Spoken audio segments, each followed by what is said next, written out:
Okay, welcome back. Good afternoon. We'll dive right in. Jeanette, do you wanna give us some?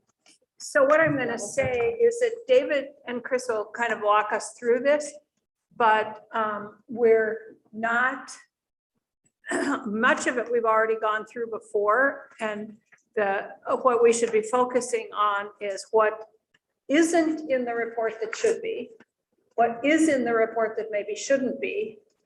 And if there are questions about some of the facts, but other than that, I don't think we are doing any wordsmithing. That's generally, we leave that to our good attorneys to do the wordsmithing. And our goal is to have, because we have to finalize this next week, our goal is to have all the comments and anything that needs to be in here, or any changes or additions, amendments in here done by the end of today, so that they can work on it and present us with a finalized copy next week. Is that excellent? Does that make sense, everybody? When you say finalized copy, do you mean no feedback next week? Or are we Right. still looking at it to sort of polish a little bit? Well, it really isn't. We have to accept it by the end of the meeting next week. Okay. And it really isn't fair if we are making changes during the meeting next week. They have to go and make those changes and then give us a final Yeah, no, I report. just wanted to clarify the process. Yeah, Yep. yeah, so, Let's consider this to be the last review where we ask them to make Yeah. changes to Yeah. the document. all right, so I guess, David, you can take it away. Okay. Again, for your record, David Hall with the Office of Legislative Counsel. So I think we made it all the way to page 6, and pursuant to the chair's order of operations, I'm going to just tell you what each section is and does, and if you have questions about something, if you see something that is here that shouldn't be, or you see something that is not here that you feel should be, please do note that as we go through. On page 6, hearings and testimony. This is obviously the hearings up through the October 13th meeting. So that last one will be updated to just reflect what you do next week. But otherwise, the function of this is to just give the briefest of summations of what you did at your meetings. You'll see there are live hyperlinks in each of the bullets to the documentation that was provided at each given meeting.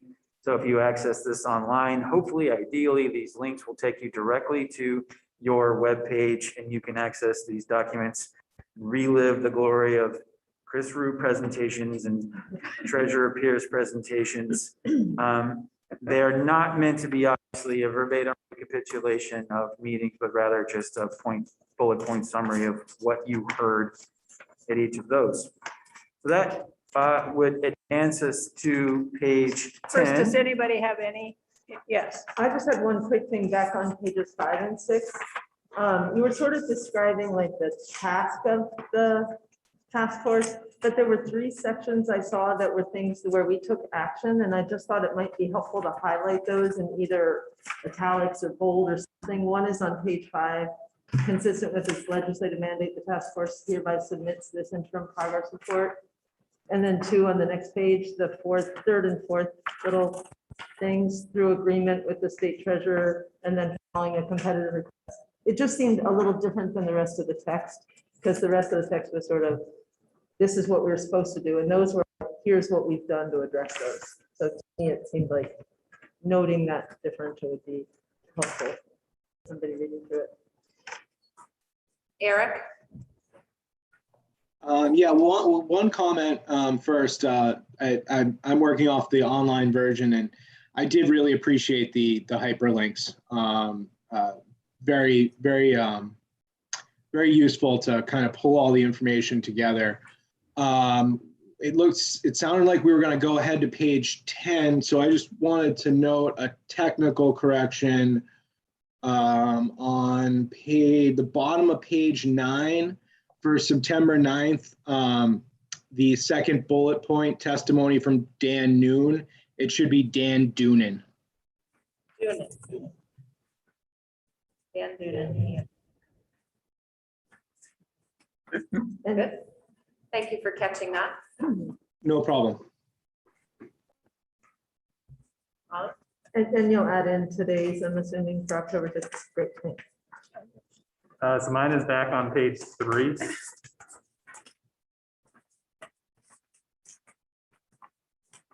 Under the section A, when it has the 25 and 100%, we include the dollar amount of what those are as well. On A, On A, yeah. I So think this is directly from the act. I was wondering that when I read it. is Is it this possible to lifted just directly add the from that? dollar amount? I don't think so. Well, is the dollar amount in the act itself? It is not in the act. Right, so this quote, this is the act itself. This is I a think straight section portion. A, we combined, just for brevity reasons, we combined like sub-bullet 1 and 2 under A, just into one paragraph from the act. So I don't think it's verbatim, but the act did not include the dollar amounts. The act included the 25 to 100% range and referenced the actuarial valuation. Just a thought I had thinking, there's nothing about numbers before that, 25 and 100%. It doesn't mean much in isolation. Could we add a star and put a little sub note that said the dollar amounts? Yeah, like it's a little footnote, because now we have that information that might be helpful to someone. Yep.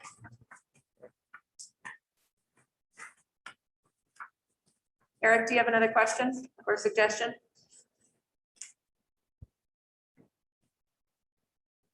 I don't, I'm sorry, that's a legacy hand. I had one thing I noticed in that same A, I had one thing I noticed just because I read things sometimes with that beginner's brain, like beginner's mind of what would somebody who hasn't read it before. And employer contributions, to me, when I was first learning about this, didn't immediately say state's portion of the money.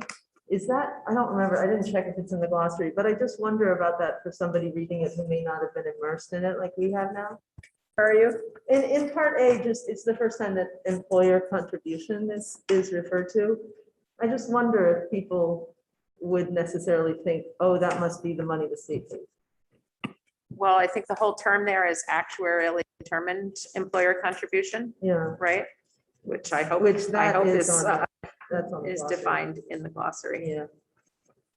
And one thing I had wondered about the glossary is if we want to find a way to notate that words are in the glossary, whether that's a bold print, a word in the glossary is print in the text, that might be more than you want to get into.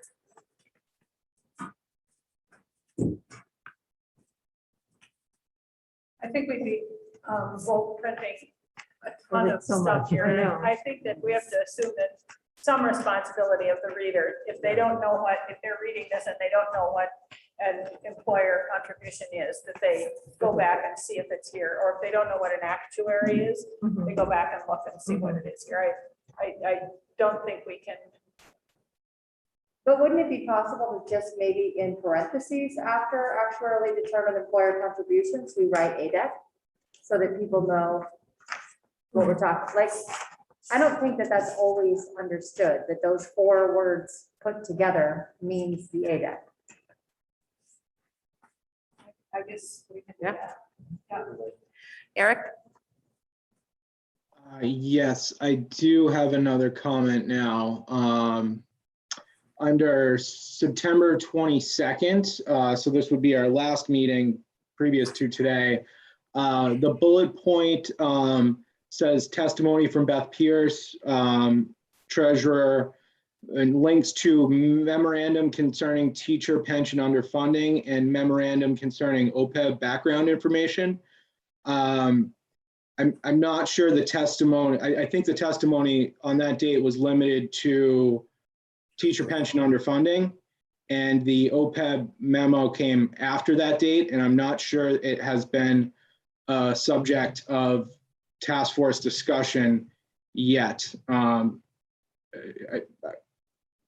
may be wrong on that, but that's my perception at least. So I suggest if that's a shared perception, that we edit that last bullet point. Yep, that makes sense. She didn't actually speak to the OPEB memo on the 22nd. We were But given it. We've been delivered that memo, so the hyperlink can stay, but maybe we can just slightly reword that to note that she spoke to us about the teacher pension underfunding memorandum. Does that make sense? Provided a memorandum concerning OPEB. Andrew? On page 8, September 9th, overview of revenue analysis, if it's possible to just add in a little comment there that those are the first actuarial run scenarios by Siegel. That would be good just to note that based off from our task force request, that was the return of our first request of information. What's that? No, the overview of revenue analysis, the third empty circle there, that was looking at the use of one-time funds and recurring revenue. So I think just putting a quick brief explanation there, just that it was the first run that we had Siegel look at. I think that's something just a note there. I'm confused about that. I thought that was the overview of the revenue analysis that Chris gave us. So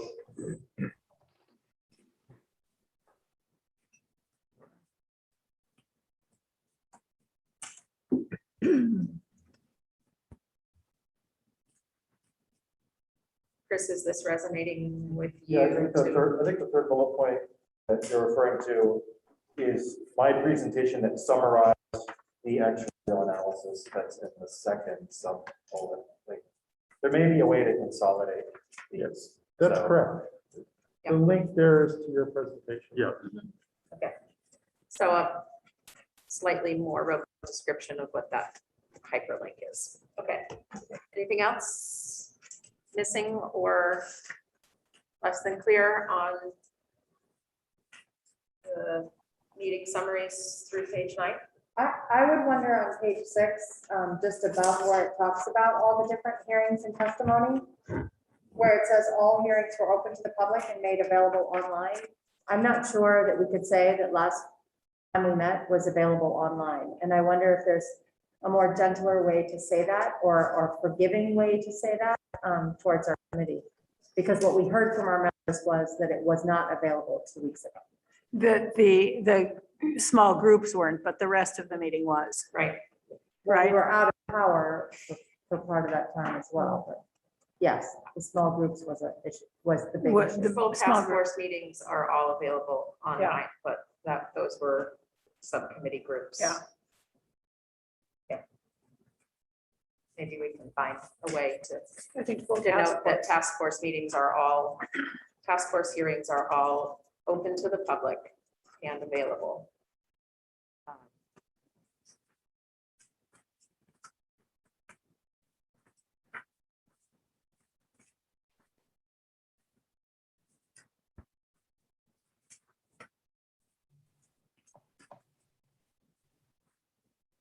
Anything else through page 9? I have one thing, but I fear that it's a little wordsmithy, but can I just say it because I'm a grammarian? That sounds wordsmithy before you even say I know, it. right? But it's on page 3 and it confused me as a reader. So I just want to say that letter E, it's not clear what the action is to me in what was going to happen with 1, 2, and 3. All the others are pretty much starting with like, here's what we're doing. It's a verb. And it was unclear to me as I read it. So I don't have it. I don't need to tell you what to say, but just to be aware that parallel structure would be helpful there. Are you on this, on B? Page 3. This is part of the, Yeah, B. E. Oh, E. Yeah. Just a little, just brush up the clarity on it is all. that's probably Yeah. legislative language. Yeah, I think that's. We need to work the word recommendations in there somewhere. Or it's the aim is missing, like what's the action? Well, all of this ties into the paragraph above, subparagraph A, where it all goes back to recommendations. But yeah, this is, the legislative language is not as articulate as the average reader probably. I just know as a reader, I read section E multiple times and I still wasn't quite clear, so that's the feedback. I'm just a little bit nervous about changing things that are actually part of this, the act itself, the statute itself. Oh, because this is direct This is lift. from the statute This is a itself. direct lift. Okay, This- and I wasn't clear when I was Well, I reading it. thought but Chris it was- said that A was not a direct lift, so if A some is some not a- is and some isn't. Okay, so including the following. So based on benefit and funding benchmarks, proposed benefit structures. What do you want there?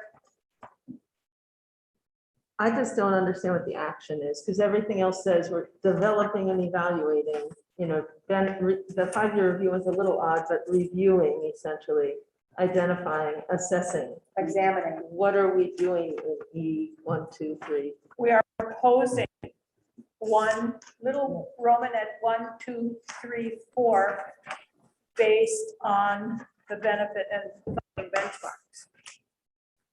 Right? It's, yeah, I understand why Goes it's backwards. confusing, but it is in the format that That's the law, right? that the law is using. And so we could spend a long time asking ourselves whether legislative language is understandable to people who don't have a law degree, but at the end of the day, I think we are going to lose that because we don't have law degrees. Which is why we don't craft the. Right. No, and I'm thinking about the average reader. That's, like I said, I didn't know if it was lifted directly or not, because there weren't quotes and stuff, so I wasn't sure. Page 10, never mind. Let's move All on. right. Eric doesn't have his hand up, so let's go back to David. Oh. Are you good, Eric? I am. Thank you. All right, David, keep us moving. I think we made it to page 10. Principles, these should look familiar. So I guess keep now.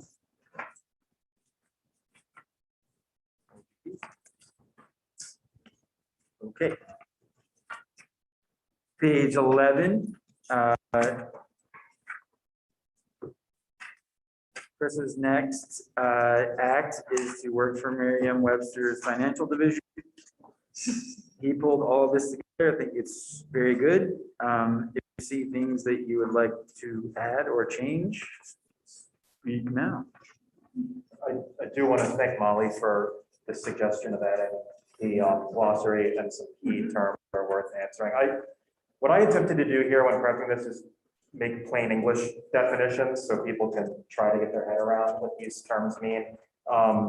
We could throw more words in to add more actuarial precision if we need.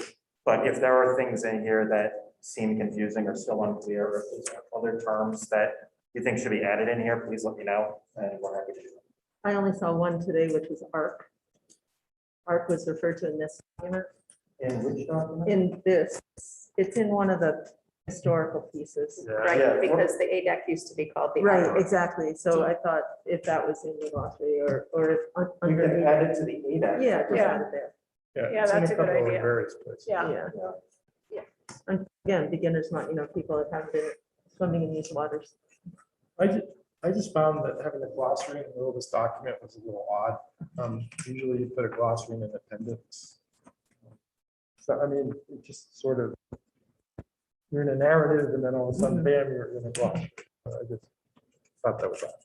Maybe we can move that to the end of the document. Does that make sense? I agree, either the end or the beginning. I actually felt like the statement of issue and the principles should lead.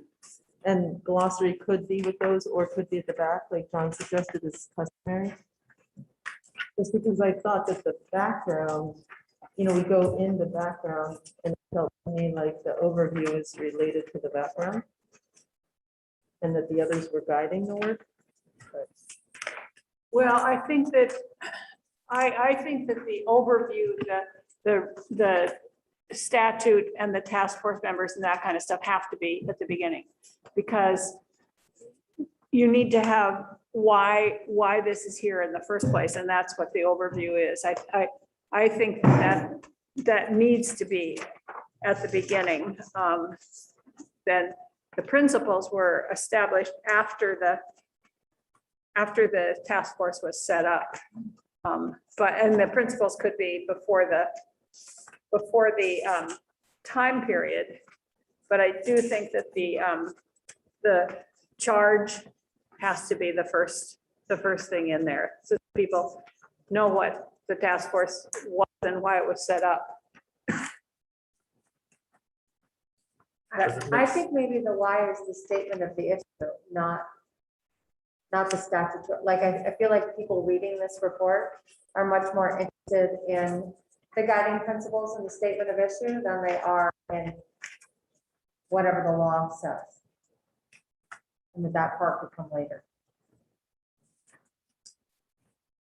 Okay, I'm trying to think of this from this is a kind of an odd duck report, but I do know that in legislative reports, the very first thing that's put in there is the charge, where it came from, why it exists. Because without a charge and without the knowing, anyway, that's, I'm just, what if we just charge in there, then go with the statement of the issue? well, the charge is the creation of the task force. Yep, and Yeah. then follow that with a statement of the issue. Does that make Before sense? the task force membership, Yeah, before the Right. membership? before the membership. Okay. So you have the creation of the task force, then we can state what the issue was. The principles that guiding that maybe, I'm just thinking. Then the task force membership, then whatever hearing and testimony we took. Does that make sense? Yeah, I don't think it matters to me. it doesn't make any difference to me. Back to you, David.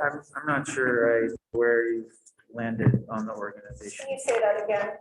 Yeah. Sure. So if you start with creation of the task force. I'm just looking at the contents, so. On the table of contents, you start with creation of the task force. And then principles, is that what you said? Then the statement of the issue. Statement of, okay.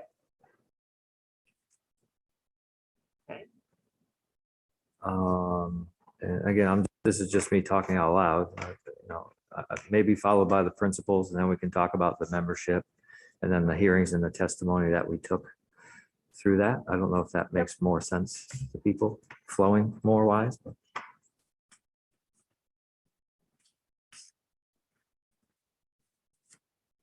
Makes sense. I'm fine with that.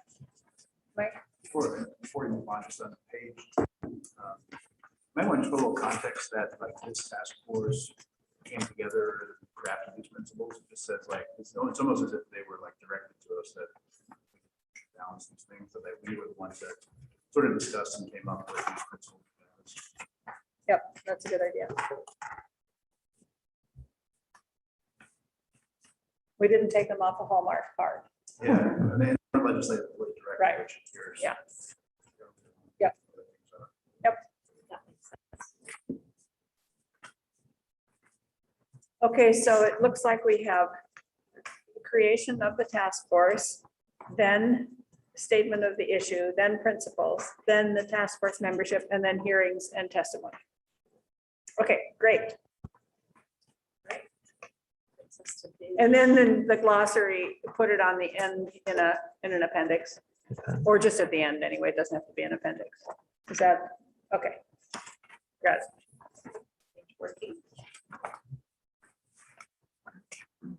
So everybody, 13 was good with statement of the issue. Great. So we're moving on to page 14 now. And so, this is a big heading background, sort of starting us off since the last report, 2009, talking about the Great Recession.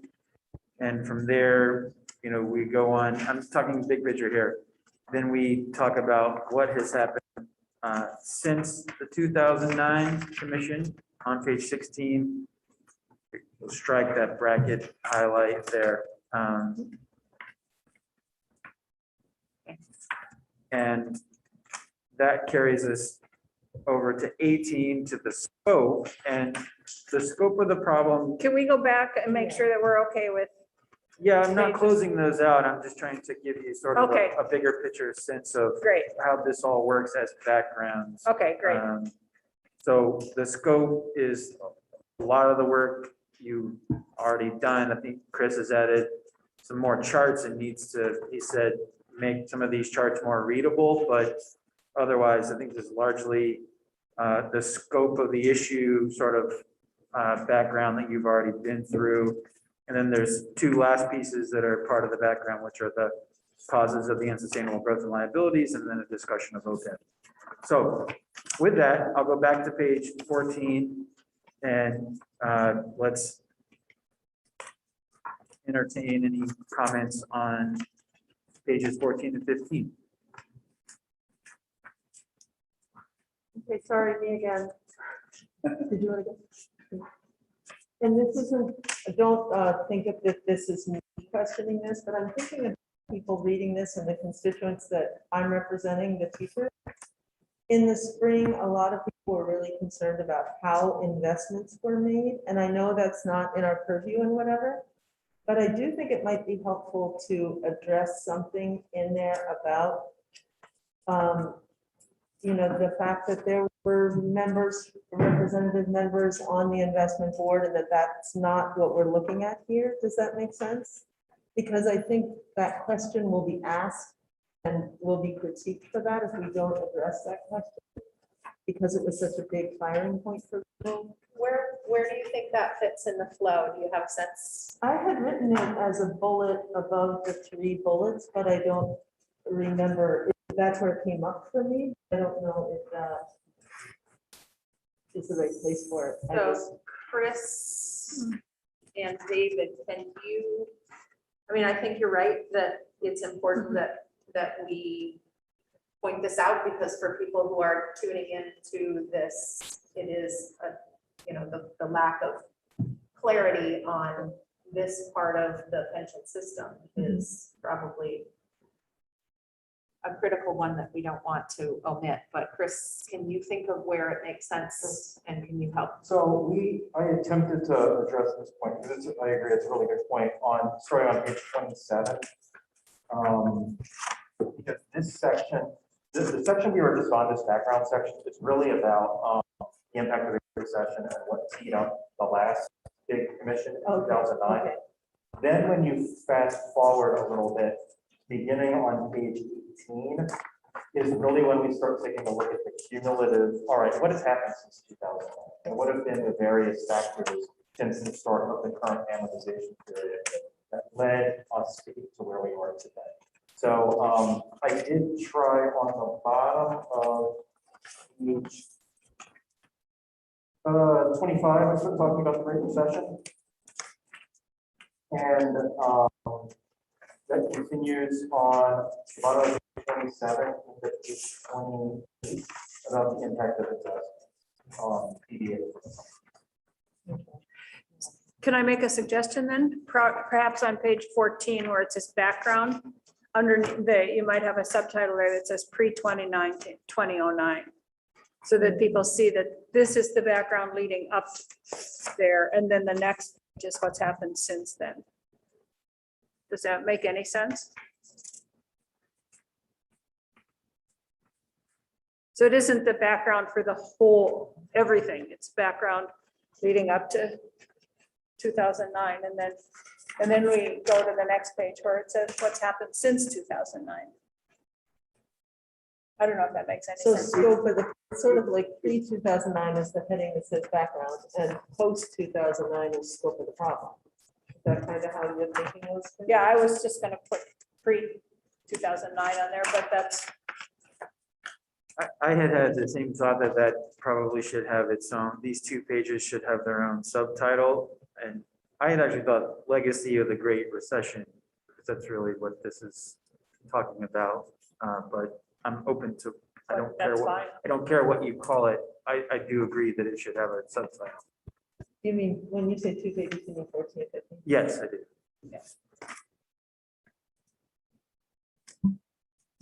Legacy of the Great Recession sounds very dramatic. Impact.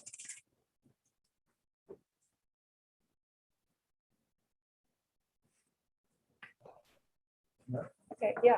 Oh, I'm sorry. No, it's fine.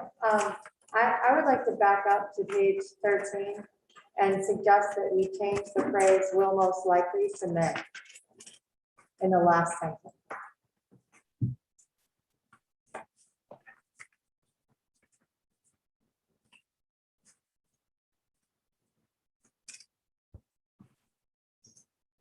What's the change? In the last sentence where it says absent any changes, the liabilities will most likely exceed, I would like to change will most likely to may. The liabilities may exceed the state's financial capacity.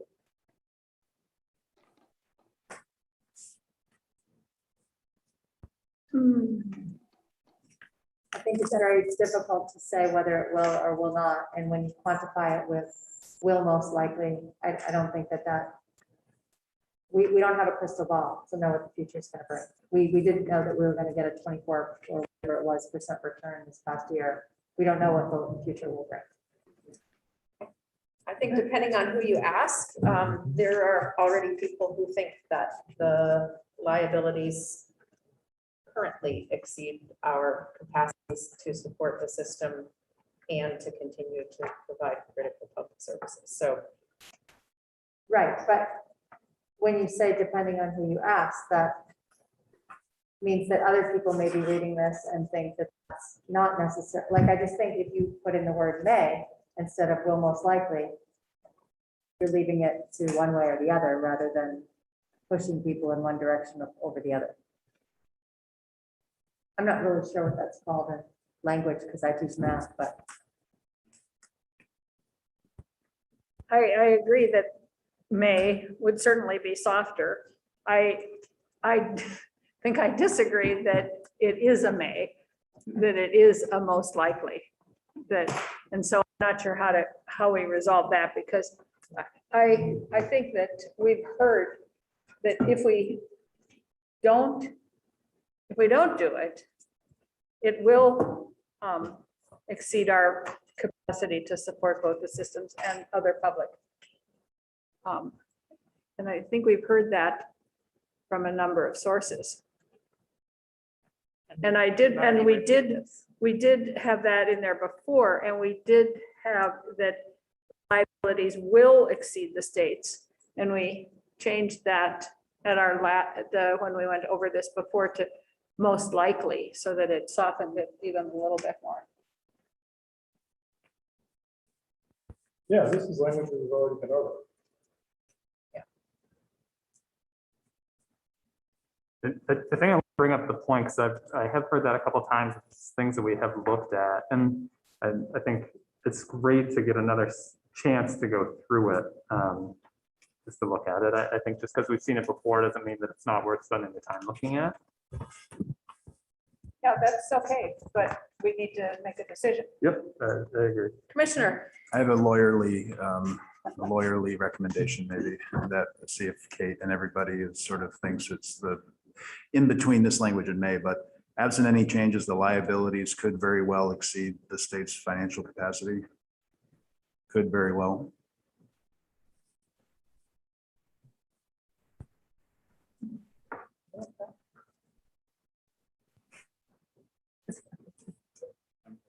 Sounds fine to me. for the Because win. I think it needs to be stronger than may, but if this is, could very well. Okay, Are we okay with that?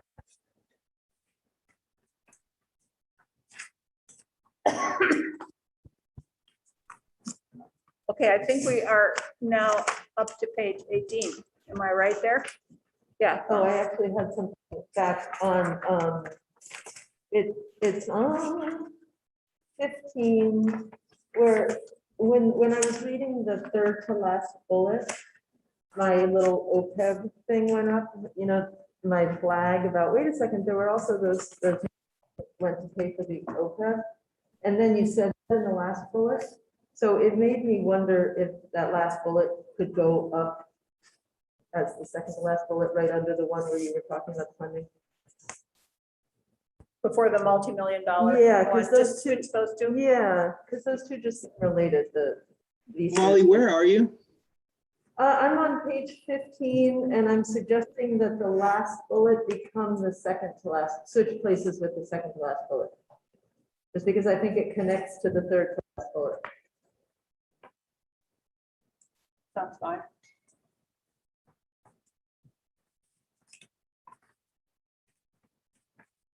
Okay. Did you find that, Eric? I did. Yeah, I was on page 14 and could not find it, but found it on page 15.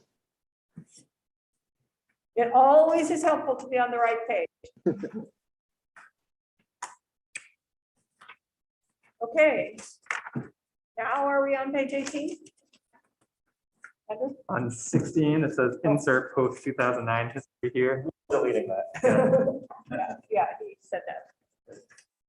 And this is also, this is an area where this language might be fleshed out just a little bit more in the next week, but these bullet points came from testimony that was previously presented by the treasurer's office. So There were two on page 16, the 2010 visas.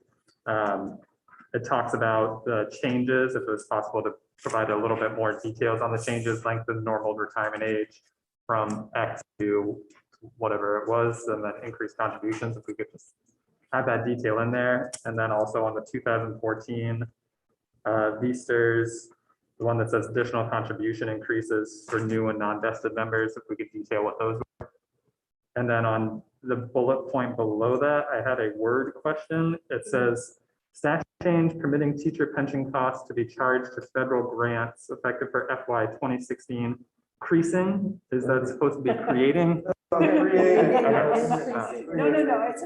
a really technical term. I was wondering if Andrew and I had a I whole was missing discussion something. about that. I wasn't sure. Yeah, you need to add that to the glossary. Sometimes my fingers move faster than my eyes. That is okay. Good catch. I had one on that page as well. It's just that OPEB thing again. I admit my trigger here, but whenever I see the legislature consistently fully funding prior to 2015, I think about that OPEB money. And so that the very first one, 2005, if there's a way to, you know, refer in with the exception of money used. I know you do that elsewhere in the report. Yeah, there's a slight distinction between fully funding the ADAG or the ARC and then paying for the OPEB benefit of it. So I'm paying for the OPEB. from the corpus of the fund. So there's a slight distinction there. So Okay. it has the same, the OPEB issue has the same actuarial impact of a contribution shortfall, but it's not the same as if the legislature received a actuarial request to fund that they then did not fund. So there's a different calculation. There's a move. It is, I understand the nuance. I guess I can let it go, but I feel like that OPEB piece is important. Eric, did you? Yeah, this discussion made me think back to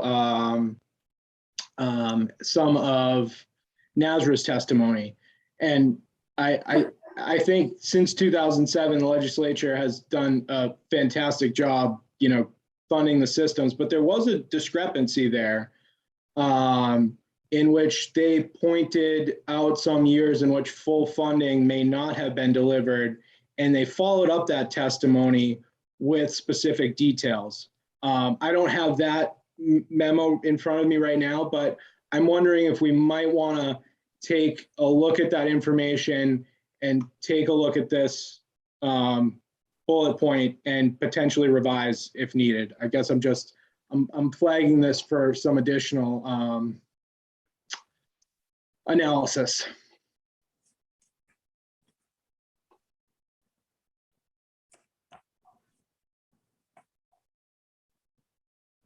Chris, is that, do you have that? Yeah, I think I know what you're, there was a period of time early in the recession where the size of the active payroll actually went down slightly, which normally doesn't happen. But just due to the economic issues that we're facing with the state, I think that likely skewed the math a little bit on between when you factor the delay of when the contribution amount is calculated based on what you assume the payroll would be. And then if the payroll turns out to be dramatically different than what you assume, it may result in a discrepancy in how much is actually remitted to the pension fund. But I'm going to have to ask the treasurer's office to see if they can maybe further highlight what happened around like 2008 or 2009 on the VSERS Aid Act, because there were some minor discrepancies there that I think is related to the fact that we had a really weird time in history then. The size of the payroll actually went down.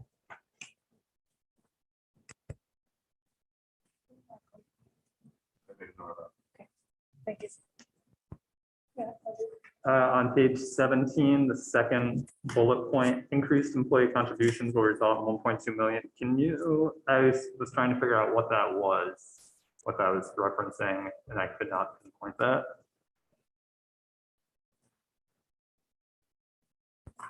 And the second part, the last bullet point, the 2020, the assumed rate of return lowered. Can we just state who lowered that rate? Where the decision came from.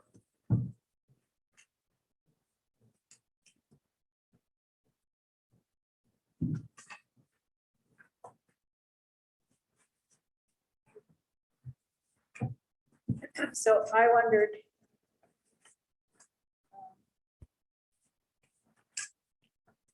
if it was important in here, going back to Molly's question about the boards and the way the investments were made, if it's important in here in the calendar to put, or the timeline to that changes were made to the to VPIC as part of Act 75, that so changes were made to VPIC and the roles of the three boards in relation to VPIC. I think that's a good idea. I also wondered if we would want to put in the budget surplus piece and how some went, didn't it go to VSERS OPEB? Does that matter in here? No? No. Okay. We should probably put the parts of Act 75 into this stuff. Yeah. Or the task force. Okay. And Chris, what Eric was referring to is the follow-up information that Alex Brown provided us. There's a section from our efforts that serve.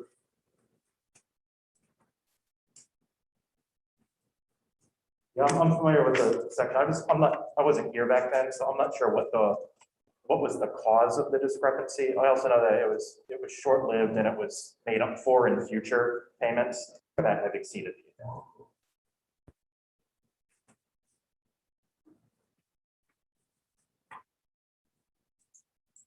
Okay. We okay? Bye. Speedy delivery. I don't know what ASOP 51 is, and I know it's not in the glossary. Of what? Where are you? Sorry, on page 17, 2018 risk assessment form for ASOP 51. ASP 51.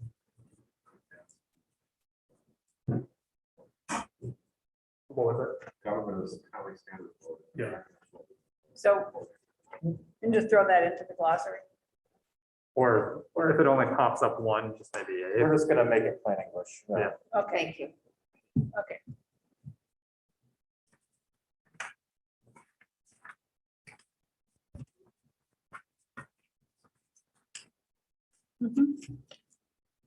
Okay. 15. So now we're post 2009.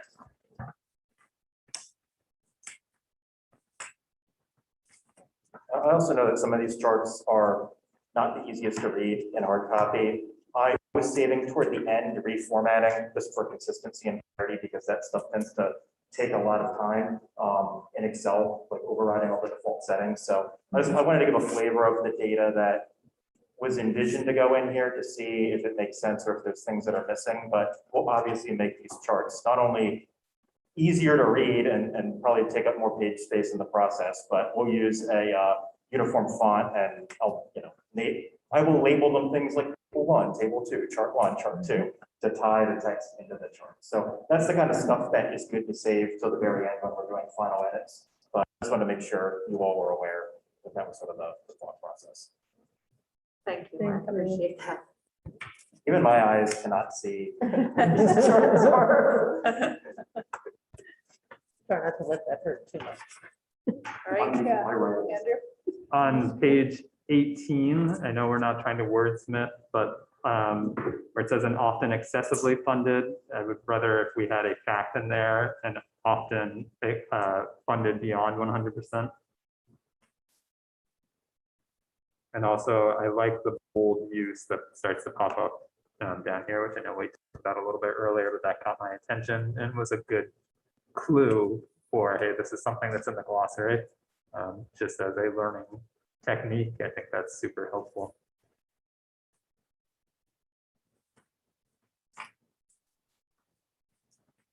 There questions or suggestions or glaring omissions in the scope of the problem post 2009? I thought this section was particularly well crafted. I really appreciated it reading through it. Thank you. On page 19, I was wondering if there needs to be a comma in the sentence right above the part. It's just a tiny bit clunky. The remaining portion of the normal cost and employee contributions are insufficient to fund is paid by it. If we want to comma after cost and then after insufficient to fund. So it would read the remaining portion of the normal cost, comma, that employee contributions are insufficient to fund is paid by the employer for the data.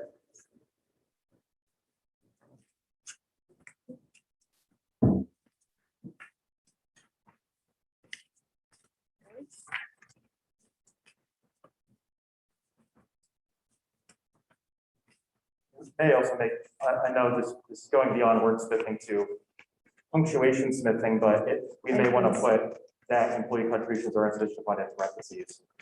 Or hyphens, I was thinking there. I agree. It was just one sentence that I read that I had a hard time. I read it once. Totally. Thank you.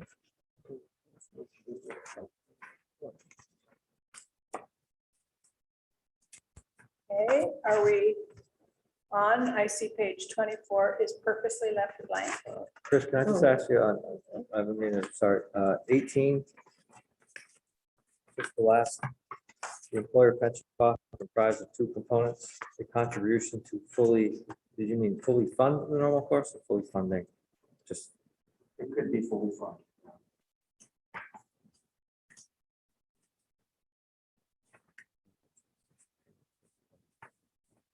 But those two terms in bold are the 2 components.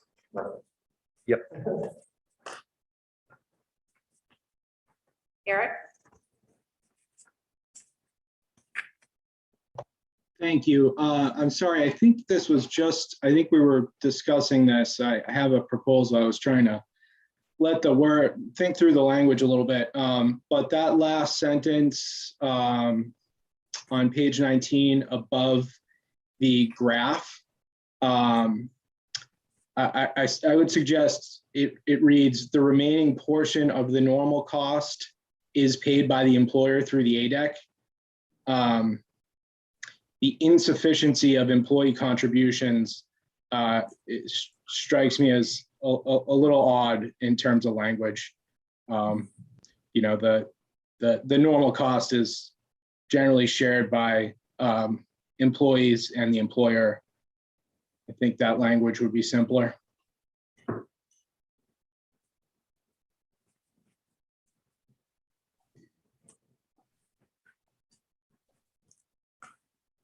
Was the idea there to, like, a statement of the problem that employer portion is growing? Is that sort of the intent maybe of that language? I think that was the intent, and also just to explain how the mechanics work. So like if the normal cost goes, the total normal cost goes up because your assumptions change. Yep. Right now, your employee contributions stay Yeah. flat. So by default, Yeah. the increase that is not covered by the employee contributions falls to the employer to pay. And just, I thought, I mean, when I was saying how well crafted it was, I felt like that was so clear in what you had said ahead, that I think that sentence without the part that Eric said stands to communicate with. That makes sense. Yeah. I think that's- Yeah, it was really.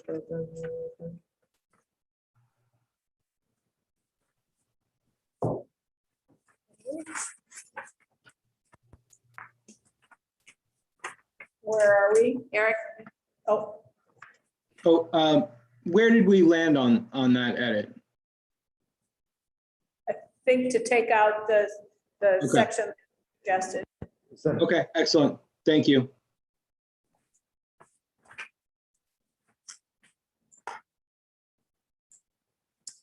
Okay, are we to page 25 yet?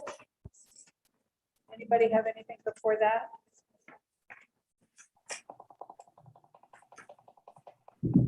Michael, what was your language there? Again, at the bottom of page 21, maybe it goes in there. What was your language? Your well-crafted lawyer talk? Right, let me get it very well. May very well, is it what was it? Could very well. Could very well, has grown significantly. It could very well exceed the state's. Yeah. Oh, Yeah, we are, change it to there too, because, so it's consistent, yeah.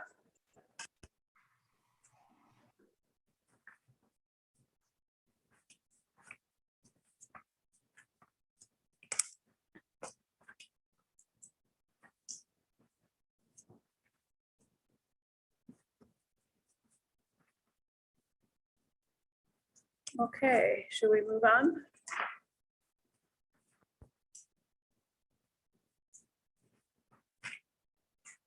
Okay, I guess we can move on to page 25. I think we're supposed to take a deep breath at page 24. You see all these things that say this page is purposely left blank.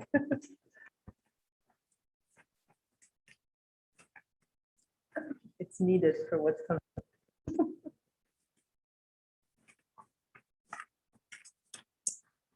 Okay.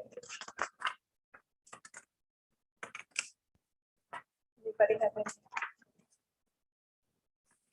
anything on page 25 or, well, I guess 25, 26, and 27, and the rest of it all kind of go together. So.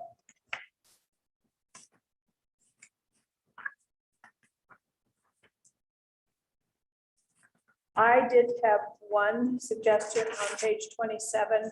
I don't know if this is where it belongs, but something referring to the current demographic of the state employees and the teachers. It doesn't have to be real detailed, but how many state employees, how many teachers, how many retired, how many active versus current, and maybe even a little breakdown of age in the current.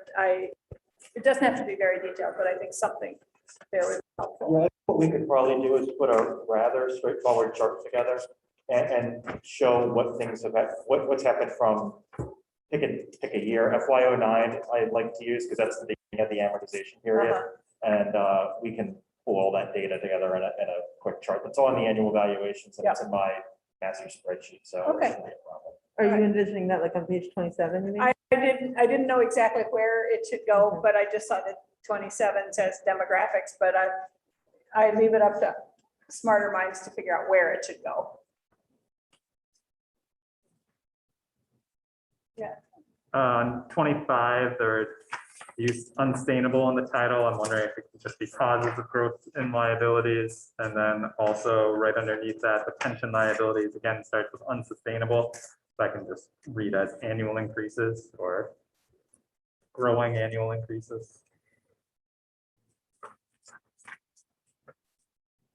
I think the fact that we're here is because they are unsustainable. unless our resident wordsmith has a softer, gentler way of characterizing. Significant. Significantly used in the first sentence. It was used the first time? Was. In the first sentence, yeah, if you look at the under causes of unsustainable Oh. growth, it says Vermont's pension OPEB liability has grown significantly since 2000. I'm more open to significant than unsustainable. Agreed. We could also just strike any word before annual and start the sentence that way. Because it's still a factually accurate statement. Correct. That was kind of my thought of annual increases yeah. in the amount. Yeah. Yeah, and just change it to significant in the heading, you're saying, Andrew? Well, I mean, my ultimate preference would be that it reads causes of growth and liabilities as the heading. And that section under pension liabilities, the unsustainable is gone and it just reads as annual increases. Again, keeping it factual.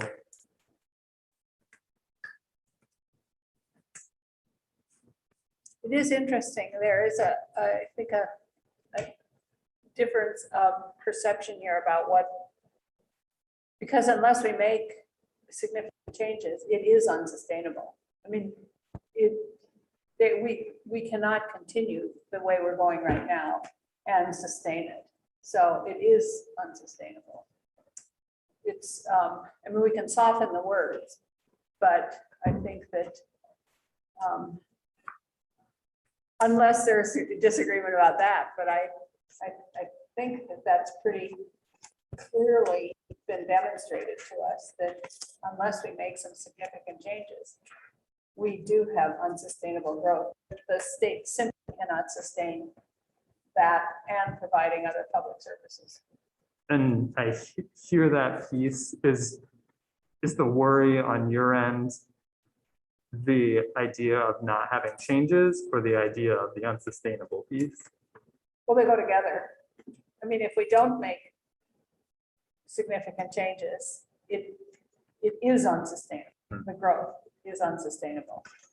So that's, I mean, as Sarah said, that's why we're here.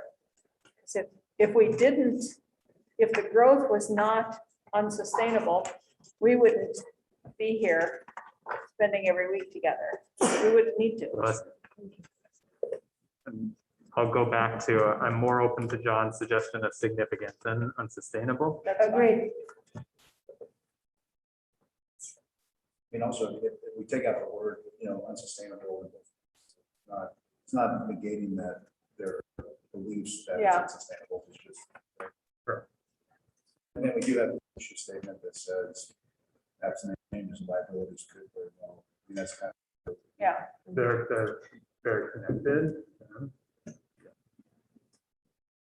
I just don't want a bunch of people out there thinking that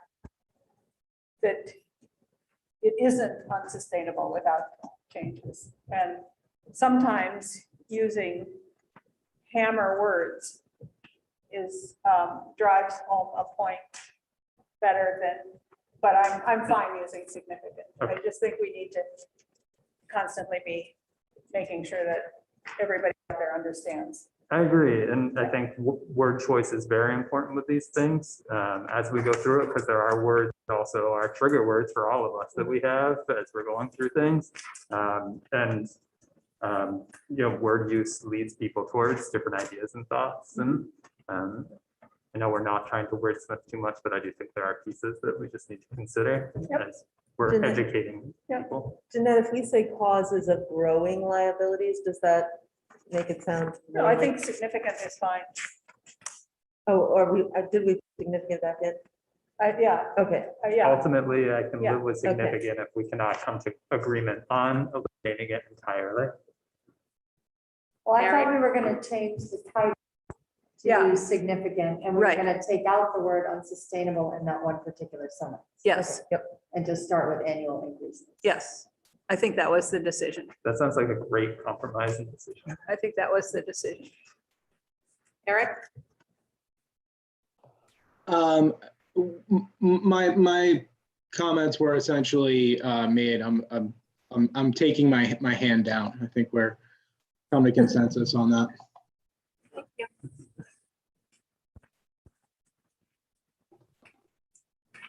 Okay. This section goes through page 29.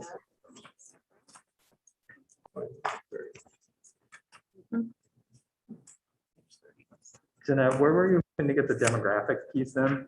Were you, I wasn't On- suggesting it at all. I was suggesting Wherever that David those and two Chris are, find. have much smarter minds than I, and Gotcha. they can put it where it seems the most appropriate. okay, I had one question on the bottom of 26, the retired teacher health benefits.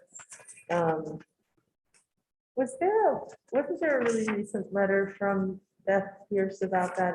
Is there a link? Is that hyperlinked? It is. It is, okay, I couldn't tell. Not right here. It's Not hyperlinked under the meeting by meeting. Okay. Review. Yeah, we actually referenced that earlier because she did not testify to that memo, but there is a link and they're gonna wordsmith how to reference the memo. I wonder if it might be good to link it here as well, just because it's referred to. Sorry. Owning that I am a hyperlinker.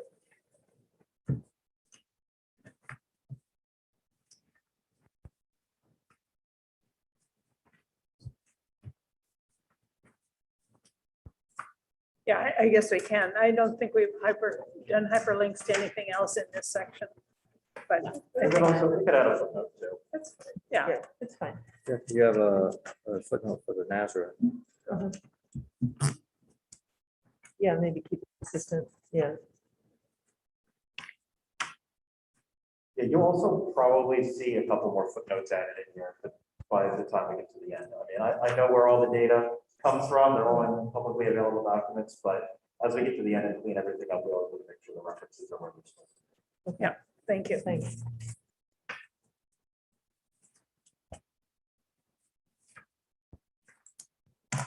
Okay. Are we all set with the 30?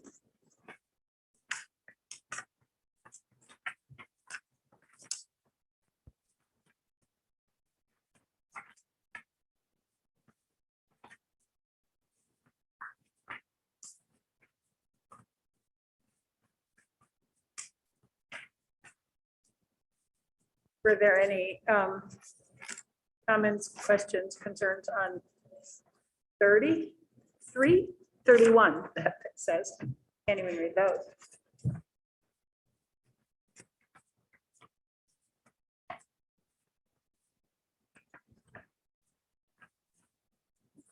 I'm looking at the footnote, that's talking about the Medicare changes.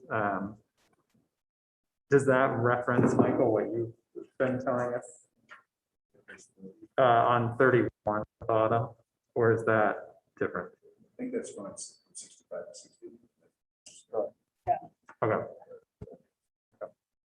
So in this report, do we want to put anything about the Medicare changes? 'Cause I don't see that reference. You can, we have any, no, but is to. That one has to be.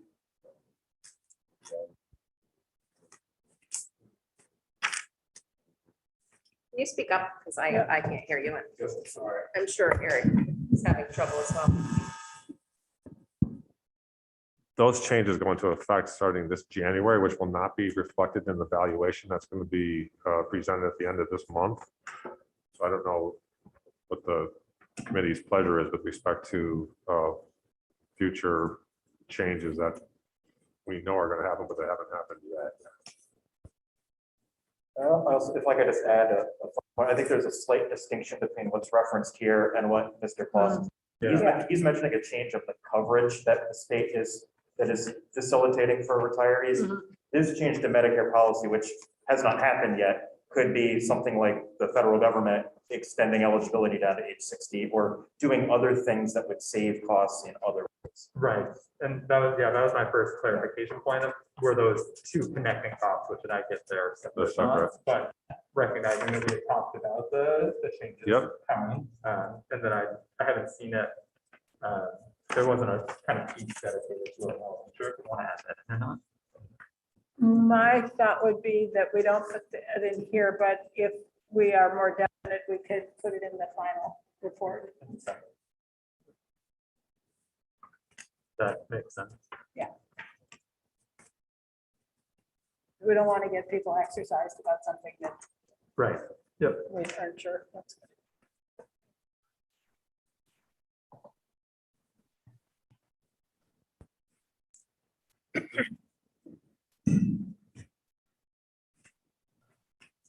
All right. Where are we? Andrew, I think we're on page 32 now. that's what I thought. I was hoping you would say that. I was wondering if it would be possible to link to the pieces that we have from Siegel for the numbers here. So that way you can just click on the hyperlink right there instead of having to go and search for it. My guess is that's going to be a place that people want to look into more and see what that means. So if we can hyperlink anything that we have on those, that would be great. And I know we don't have everything, but Yeah, it's probably only the first three. but for now, that'd be great. And then once if we get anything back before this goes, if we hyperlink that, that'd be fantastic. Not coming. I'm hoping. Not by next week. Optimism. So, There's one thing I didn't mention in here, and if Leona was able to join us today, she would have flagged this and kept me honest, but since we drafted this and to the present, need to add a 6th bullet point, because we did ask them to assess the actuarial impact of allowing DOC staff to switch plans. So that was just ironed out in a sort of sidebar conversation. It was raised during the last meeting and discussion, but we needed to follow up directly with some more specifics so we knew what to model.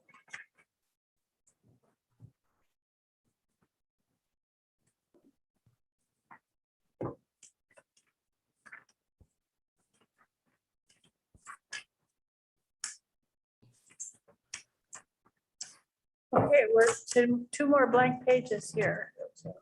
I have a question going back a page or two. I'm sorry, I was trying to finish reviewing this memo or this report in its entirety. I somewhat linked to Michael what you were mentioning just a minute ago about the changes in coverage not being reflected in the valuation. The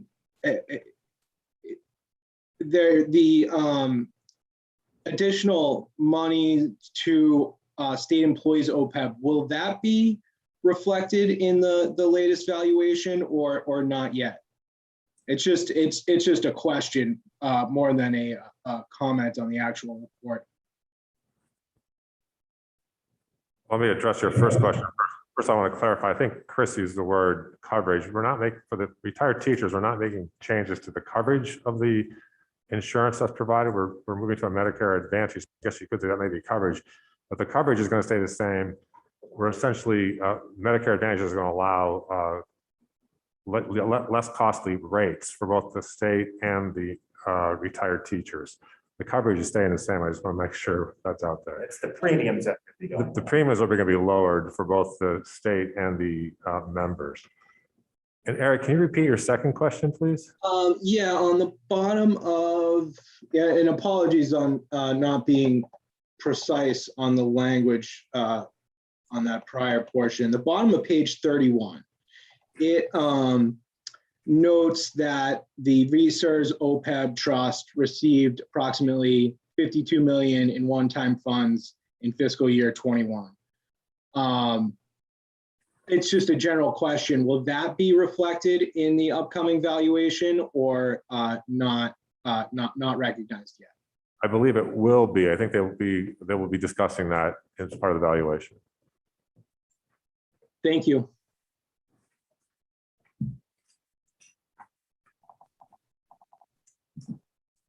Is there, is there more that should be in this interim report that isn't in here? Yeah. I just want to mention that we have a public hearing session planned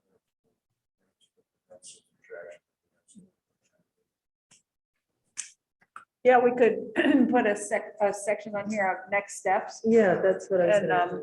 and put the public hearing and the continuing to look at the information from the actuaries. And And that, I mean, I think letting people know what we anticipate adding for the final report, right, which would be actual scenarios. You know, that one of the next steps is to put together all the actuarial numbers and come up with the recommendation, and that'll be in the final report. yeah, yeah. Sort of a what's to come, yeah, next steps. Yep.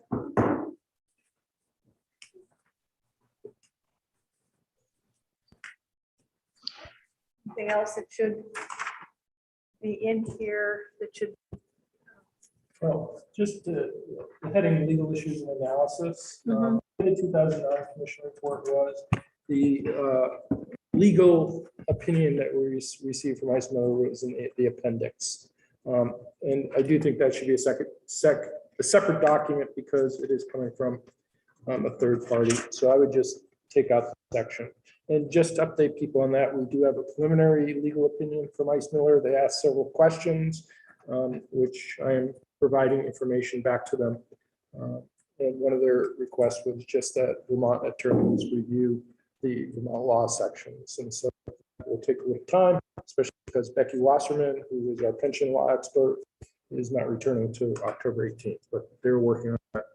And we have some work we need to do with respect to specific questions we want them to ask, but I will share the preliminary report with everyone after the meeting's over today. Thank you. If I could also just say, this, on page 34 of 34, the second deliberately left blank page, it may make sense to consider striking that header and just adding what would have been under the model. I'm not sure we have a lot of options or proposals for system change that are ripe for inclusion in the interim progress report right now. Yes. No, I mean, I think that could be in the next steps, right? Exactly, Hearings yeah. and then Exactly. options, yeah.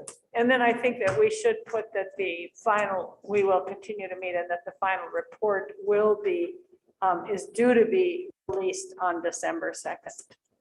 Just so that people have some sense of when there will be a final report. And I guess we could, I don't know if it's important in here or not, so that people know what the process is. Say in here that the next step after that is that the suggestions from this committee go to the legislature. That's the next step, because it is the legislature that has to make the decision about. So if we say that, I think that does that make sense?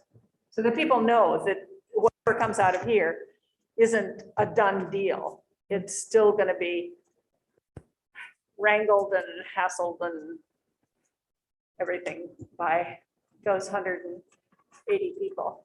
That's a really good point, because people might have otherwise thought, you know, oh, that's what we got, or whatever. you know. Yep. Eric has his hand up. Oh, okay. Eric. Thank you. Yeah, so just on the theme of additional items we might want to include, I agree with that prior discussion, but I know that people are, going to ask the question, well, what about this year's returns? And, we know it's not quite as simple as capturing all this year's returns at one point in time, and that will occur through the next valuation. But I know when people read this, they're gonna wonder about how that impacts our current position. So I wonder if it's not worth including something in the liabilities section, just outlining how those returns will be integrated into the plan, the assessment of plan condition.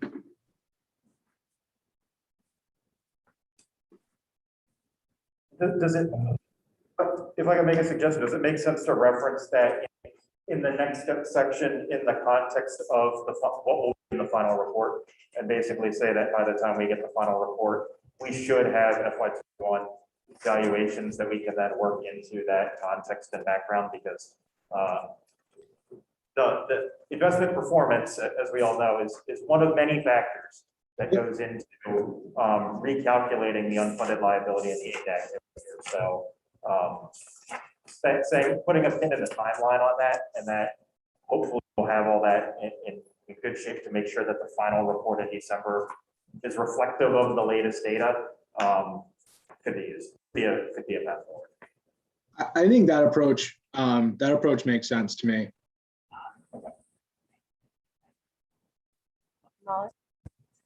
Well, I just had a question, and this may be better, like, for me to think about doing for teachers, but what I'm wondering is, this is a really long, deep dive document. And I wondered if we wanted to do an abstract, a short single pager or something for the people. On what, I'm sorry. Yeah, that's right. And again, this may be for us to do individually with our own people, but this is such a deep dive that I wondered if we might want to extract critical components as just like an abstract or a summary. I think if people want to do that for your their own, constituents, that would be good, but I think that my guess is that we wouldn't have agreement about what should be abstracted. In the final report, when we do have recommendations, an executive summary might be appropriate. When we have the final for the, Oh, yeah. for the final, Yeah. okay, an executive summary. That's what you call it. I'm going to suggest that there are two things that aren't in here that I think we have, and I don't know where they belong, that, because they don't belong under principles, or maybe they do. We had agreed on early on that we would not impact current retirees. Because I can just see that there's a whole bunch of current retirees out there. And it may be in here, I may just have missed it completely. And that we would do as little impact as possible to those close to retirement. We didn't define yet, but where is it here? Where? If I could direct everybody to page 10, 34 of the principles, the very last section under equity, I think addresses this. But there could be other opportunities to Oh. further elevate it. Yeah, I read that and I was looking at equity here. But I think it says to the extent possible, changes should have limited or no impact on and I think we'd already decided that we wouldn't affect current retirees. And I think I can just see a whole bunch of people who are already retired coming to the public hearing, all up in arms because they don't know what's going to happen to them. I agree. I think that's a good point. My one question is, that's one of our recommendations that still has to go through the legislature in January, right? They could possibly say. Oh, they could, sure. They can say, they can just throw this whole thing out. Right. Start over again. Right. I think I like having something in there that we have agreed to this piece. So that's one of our recommendations we have all agreed to. But thinking what Molly was saying, I don't want people to read that report and now people who are retired and say, oh, good, I'm all set. And then something changes in January. Yep, that's true.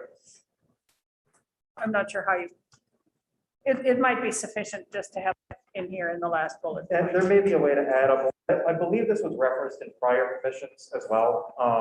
That is sort of this is sort of a consistent theme that you see with pension changes nationally. I'm sure we could probably crib some language that was used in maybe the 2009 commission and put it in, and just add a declarative sentence at the end if that pleases everybody.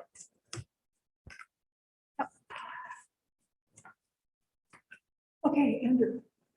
One piece, Eric had a question where he was thinking about questions that people might ask. And one of the ones that I've often heard from people is about the investment returns and how over the past decade, their returns have been higher. Is there a piece where we can add in something there? I don't know, maybe on page 26 of 34, when it talks about the actual rate of return. And I know it's it's more looking at how that rate has been adjusted. Is there room there to just add something that pension investments are not like your typical personal investment vehicles? I think that's just one of those frequently asked questions.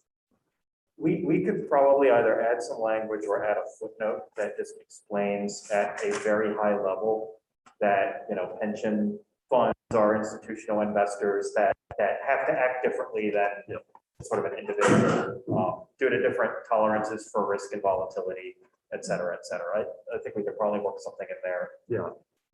With brevity in mind. Yeah, for sure. Eric, did you have another question? I did, Jeanette. I really like your suggestion of including something addressing retirees and also people close to retirement. Certainly the retirees piece, I think we all came to consensus on that. I'm wondering thinking about how to incorporate it. And I'm kind of wondering about on page 34, it's, options, proposals for system change. We don't title that recommendations and include that, no changes will affect current retirees. Potentially also include those near retirement if there's consensus on that. And then include a bullet point that says, additional recommendations will be determined based on the ongoing actuarial analysis. I think people that will give retirees certainly some comfort.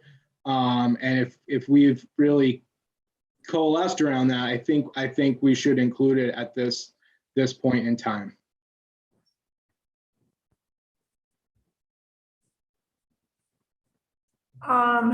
Yeah, I don't know about that. I think that we will have a section on recommendations when we get to the final report, but I hesitate a little bit to put recommendations in here now since this is just an interim and might just make more sense for Chris to, under the principles, to somehow pull that out, or at the very beginning of the principles, when you talk about this task force came up with these principles, that the other things that the other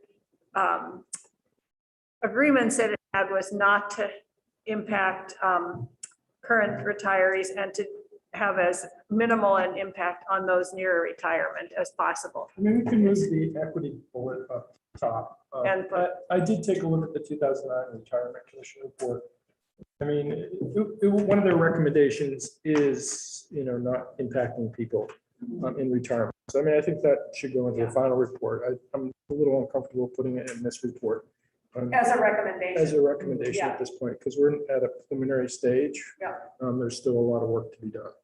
So I just really want to clarify this because it sounds like you're changing the principles and that's fine. You have of course, the option to change anything, but so we're gonna move equity to the top. That's fine, but it sounds like that second sentence needs to change so that to the extent possible and limited or no adverse impact modifier applies to people who are near retirement age.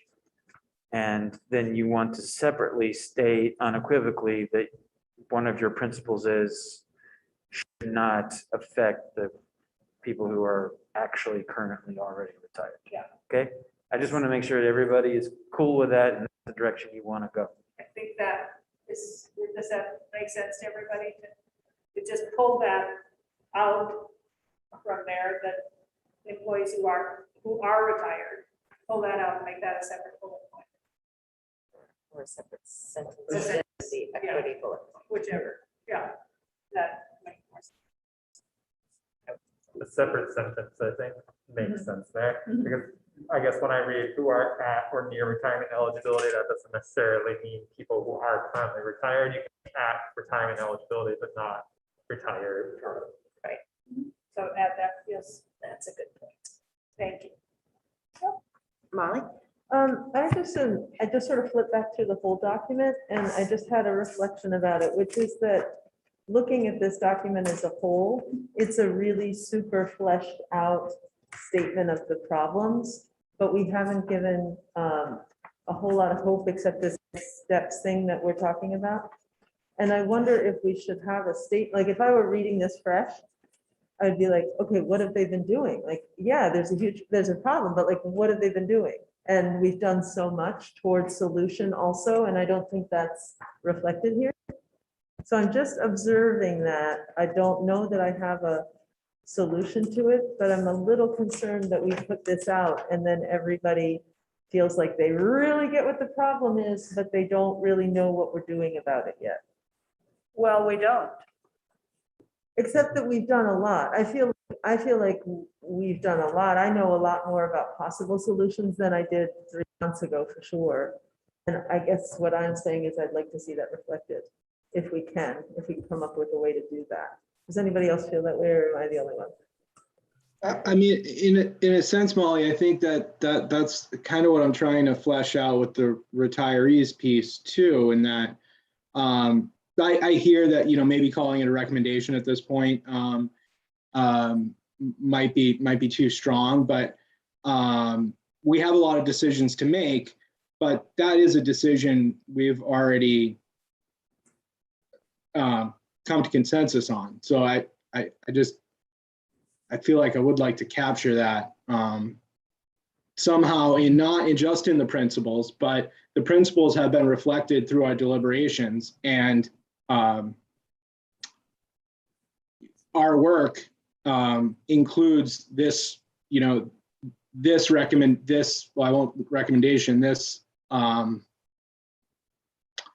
proposal that changes shouldn't affect retirees.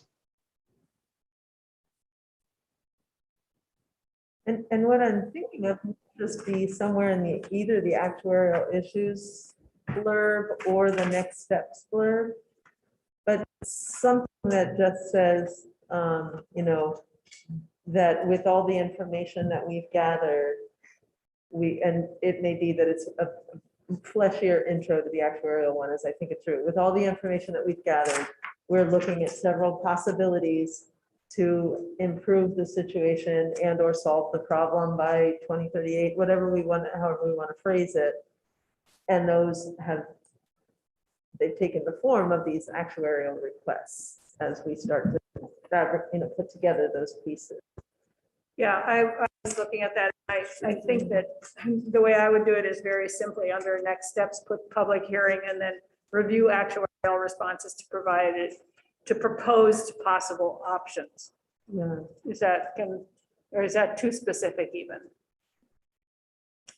Well, no, I think that too, because that's what we're intending to do is Right. review the actuarial scenarios that are presented to us and hopefully identify recommendations from those, or that there needs to be more actuarial work done. Because we, at this point, don't know what the impact of what we've sent to the actuaries is. And if you said review actuarial responses to task force proposed possible options, it implies that we've done some work on it. We have proposed some options without. So I don't know if that wording is sufficient. Yeah, I'm just aware of the single sentence compared to the 33 pages. You know what I mean? I'm just sort of looking at that balance as someone who hasn't been involved in the process and reads this report. I don't know if we can solve it because we have to educate them about where we're coming from, so. And it is an interim report. And Yeah. it really, I'm not sure we should even call it an interim report, progress report. This is what we've done up to this point, and we've made some suggestions, and we'll go forward with them as we continue to meet every week. We'll talk about that. And then the report is due, and then it goes to the legislature. Those, it seems to me, are our next steps, those Yeah. 4 things. Eric? Yes. Do we intend for this interim report to include the details of what we've asked the actuary to take a look at? No. I don't think so. Did we? Did we? I wouldn't recommend it because that'll be the Yeah. first thing everybody zeroes in on and, Yeah. and that will be the only thing that people focus on. And since we don't have the reports back yet, anyway, when we get those back, my guess is that we'll do some shifting and changing and reevaluating. And I think Sarah's right. People would just leap right on that. Oh, I think they absolutely would, but I just wonder if that isn't valuable to actually concluding our work. Depends upon what, I don't think so, but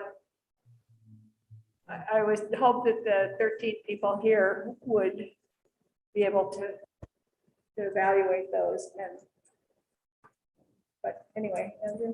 I have a question for Eric. Would part of the thinking be so that when we have the public hearing in November, then members might be able to share some more thoughts about things that we have discussed? Yeah, exactly. That, you know, I mean, we have asked the actuaries to take a look at some things, and, you know, as you know, we talked about documenting and next steps that we would look at the actuarial work and determine if those will be our recommendations or if we need more actuarial work. But yeah, if we just don't, I mean, we do have a sense of some of the things we're considering. If we don't put those out for people, yeah, I don't know what they would react to. I mean, maybe there's another mechanism where we communicate with people, but it seems like this report would be really the place to do that.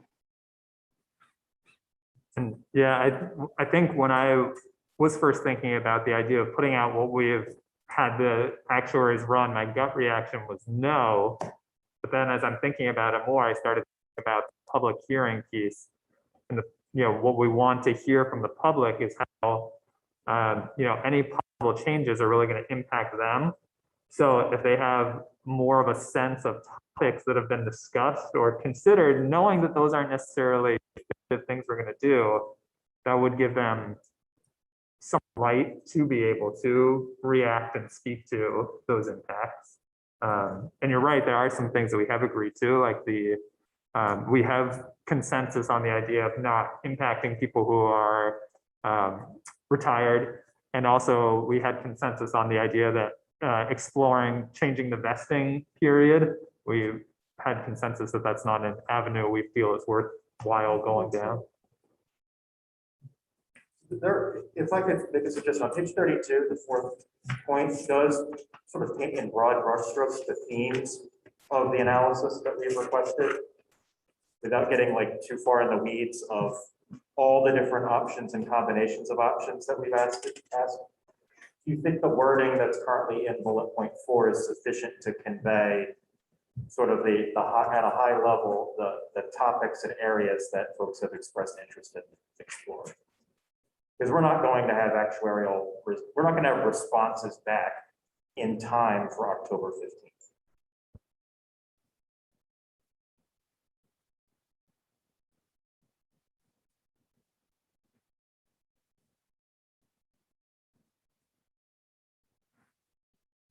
Yeah, I think that there were so many options in that. I mean, there were tiered contribution rates, there were increased contribution rates, there were a lot of things that were for the 3 different systems, and I think it would get very confusing here to try to list those. And I think by just talking about we're looking at possible contribution rate structures, COLA, incentives to encourage employees to work longer. By saying those are the kinds of things, I think people will be able to respond. But if they get all those details, I just think it's going to be more confusing for people. to look at that and then to try and look at the things individually, and then as the packages that were put together and how they impact each other.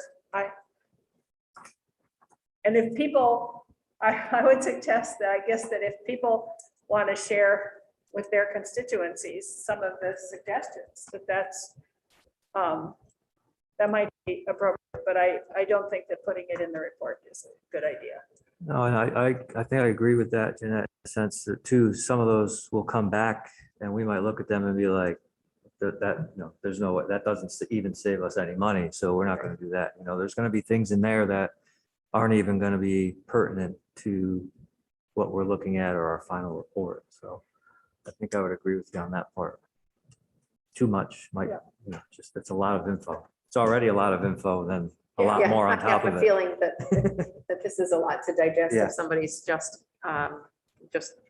wading into the pension system. Andrew? I wonder, sorry, I wonder, it's possible we might get the scenarios back by November 1st. And I know we were thinking that we would take 15 minutes to talk to people and do a little presentation. Maybe that's something we consider using part of that 15 minutes for at that time. Well, even if we got them back by November 1st, we wouldn't have time to digest them here. And I What's our meeting? fear putting up a bunch of stuff up we haven't vetted. Our meeting is November 3rd. So you would have had time to vet them. And I think that Dan is right. They're going to be things that we're just going to say, no, go to that. But Can I just suggest a little paragraph that might go at the beginning before the task force is grateful on page 32? Just as we continue to work toward problem solving, we've begun to create possible scenarios. To this end, we've asked our actuaries to run numbers to assess the options we're considering. And then the nitty gritty. I just feel like the average person reading this, and it may be different for, you know, legislators reading it than for teachers and state employees, but may not really get from that actuarial piece, oh, that's them trying to problem solve. okay. I can send that to you if you'd like. the word. Yeah, that makes sense. Okay. I meant to mention this on page 26. It says while a lowered assumed 8 to the bottom should be rate, but I know spell check's not going to catch that. Yeah, no problem. Mentioned that before with the adjustment. I think Andrew gets the gold star for proofreading today. Go.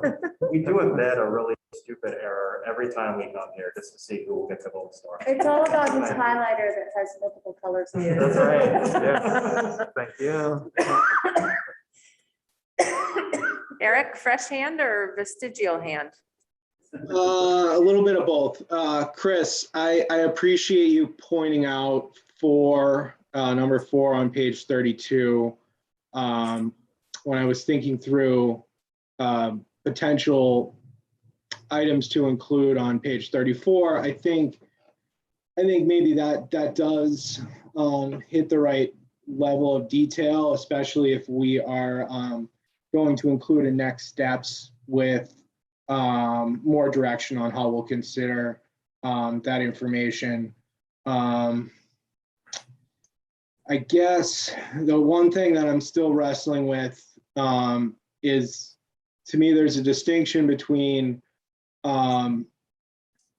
items under consideration, which is what the actuarial requests really are, and items that we've already come to some sort of consensus on. And, you know, Andrew highlighted an additional one in terms of the vesting period. I'm really still thinking about that retiree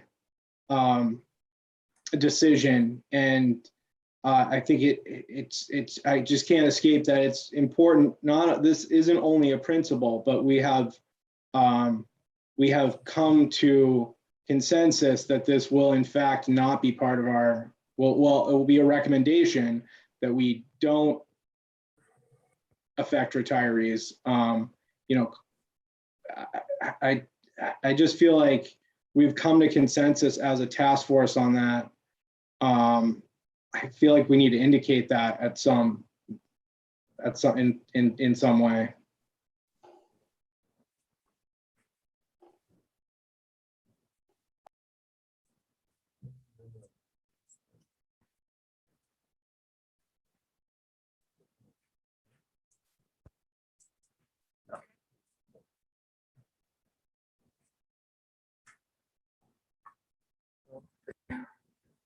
Where are we?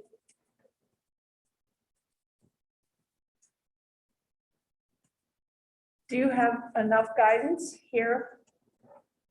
Would you like more guidance? Do you have too much Can we guidance? start again from the beginning? Sure. Well, I want to tell you that I've gone through this again and So what I hear is that the legal issues piece becomes an appendix, and that we have some work to do on fleshing out the actuarial piece. I don't Appendix in hear, the Final report, what's that? an appendix in the final. report. Yes. not here. I hear you. I'm not quite, I've heard a lot. I understand we're gonna have next steps.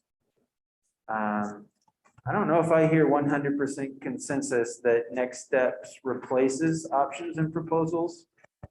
I believe that it does. I don't know if everybody else is there, but I don't think we have any options and proposals for system change now. That we would have next steps replacing that. I raised I the right? issue because Eric has now thrice suggested that you include at least 2 recommendations at this time that you have achieved consensus on. And so if you're asking me, Okay. am I ready to write that part? My answer is no, because I'm not sure what the task force's position is on his motion. I'll tell you what my position is. My position is that it should be a beginning paragraph in the principles there, that those things have been decided on. That we should not include any recommendations until we have final recommendations. I don't think that things that we deliberated on over time and finally came to consensus to a few weeks ago are like guiding principles. Like, that doesn't make any sense to put in principles. To me, it doesn't make sense. It seems like it's something that we've had conversations about. It's a place where we've reached some consensus. And that's what I think Molly was so strongly saying, and Eric echoing, to the point of like, what work have we done? Where have we gotten to? At what point can we agree on something? I think it might be really important to share that with the people who are going to read this interim report, that we have reached some agreement on some things. What can we agree on? These are the things we can agree on. Okay, so then I wouldn't call it recommendations. I would call it then agreed on, concepts agreed on, or something like. Because I agree not to yeah. call it under principles and also not to call it recommendation, but something in between about where we've reached some consensus. Agreements thus far. And maybe not, maybe agreements is even too strong, but some sort of ideas that we have reached consensus on or something. Current understanding. Sure, that's good. I like. Our current understanding is we will not impact people who are retired. Our current understanding is also that we will not explore changing the vesting period.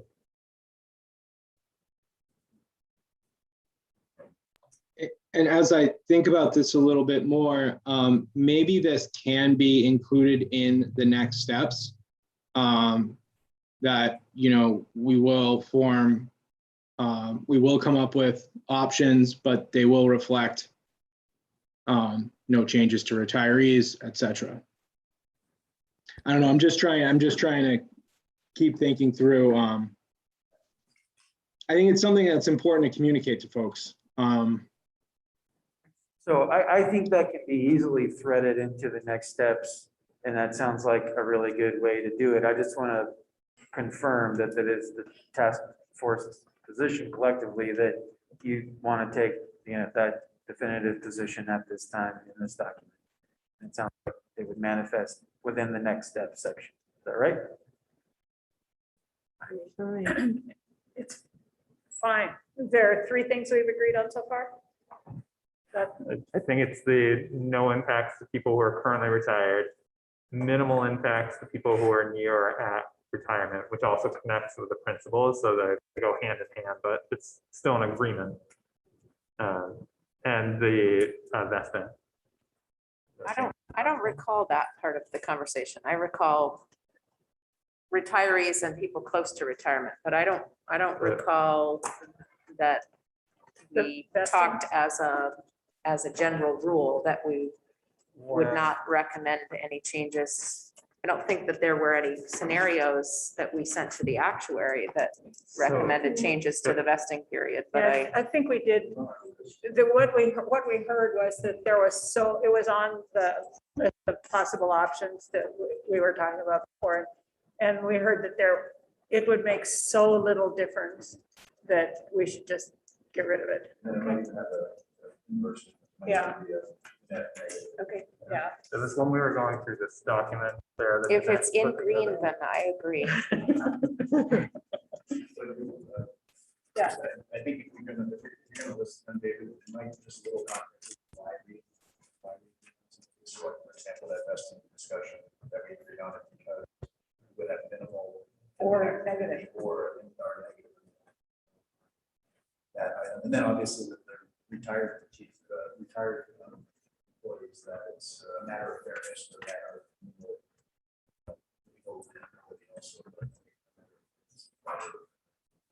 I think that probably holds true for the.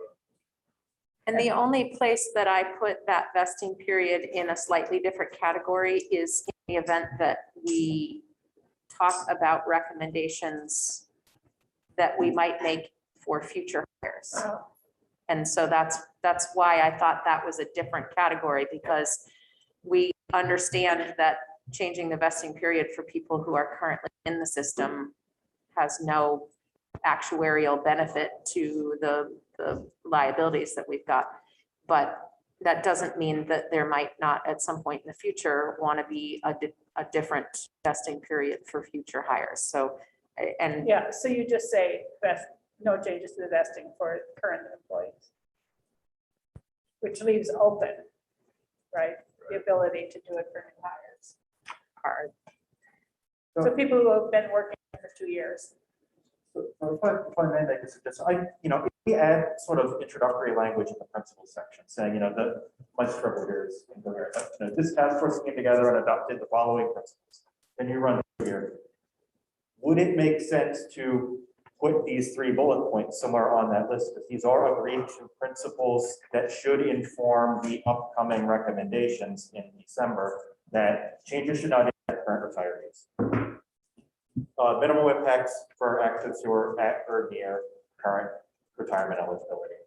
And maybe to wordsmith this vesting thing, active employees should not have to work longer to qualify for a future pension benefit.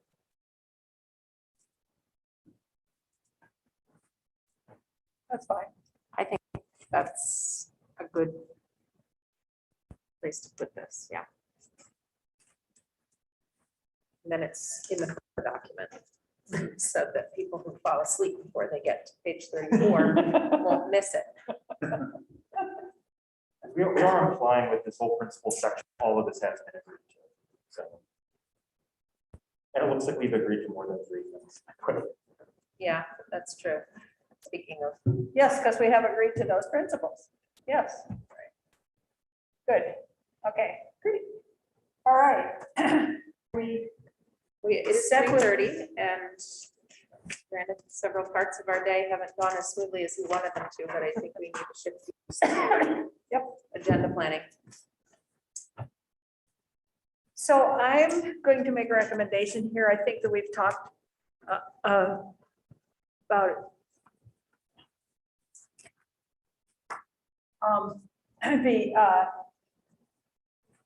We will not get anything back by next week. And so a suggestion has been made that we cancel, thank you, David, thank you, Chris, that we cancel the October 13th meeting. No, I don't mean the October 13th meeting, that's, but that we cancel the 21st. Thank you. The 21st. I'm sorry, say that one more time. Cancel the 21st, Oh, okay. so that it'll give us the option to have one more meeting later on if we need it, after we get things, because we won't have anything. Do we need to get that ability approved to have another meeting later on before we? Nope. Not if we cancel this one, because we have 20. We were scheduled to have 20. So if Okay. we cancel one and move it, Yeah, they don't care about our and schedule. it can be post December 1st, which is our last. Yeah, we might, or it could be another, whatever, we'll decide that later. But I'm just suggesting that we cancel the 21st. So for next week, that we review this meeting, evaluations, comments, like we always do. And what do we think here at 9:30 to the interim report? And go over that and finalize that. Yeah, because then if there's anything that pops up, maybe it can be looked at. before the afternoon. At 10:30, walk through Act 75. Somebody asked if we could do that. Talk about the public hearing Yep.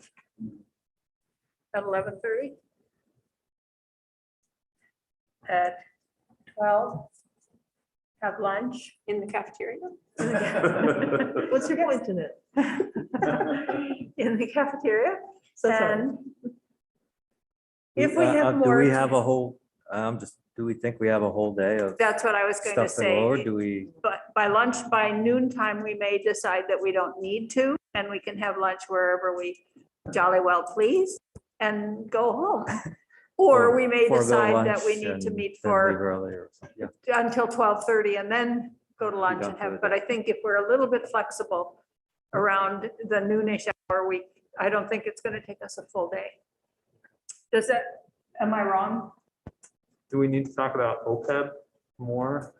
Would next week be a time to do Are that? you trying to make friends?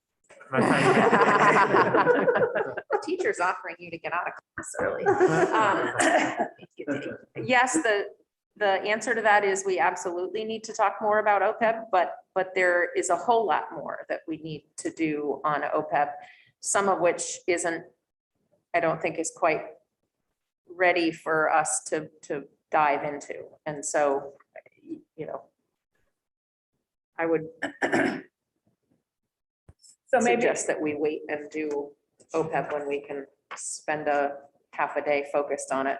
yeah, we could schedule that for the 27th when they come back and really dive into it. Does that, I have a concern. Yep. My concern is that I'm hearing we have a lot of work to do.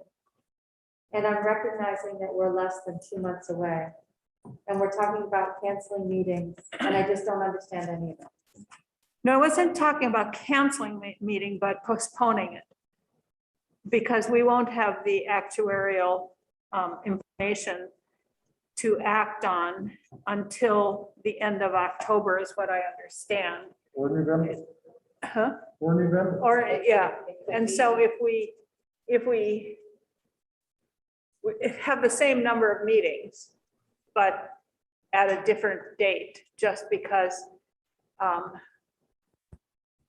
we might do some spinning of wheels if we meet without any of that information, because we don't know where to go from there. And I was a little confused about the December piece. So am I right that we don't have any more open meetings before December 1? I don't think we have any more open weeks except Thanksgiving.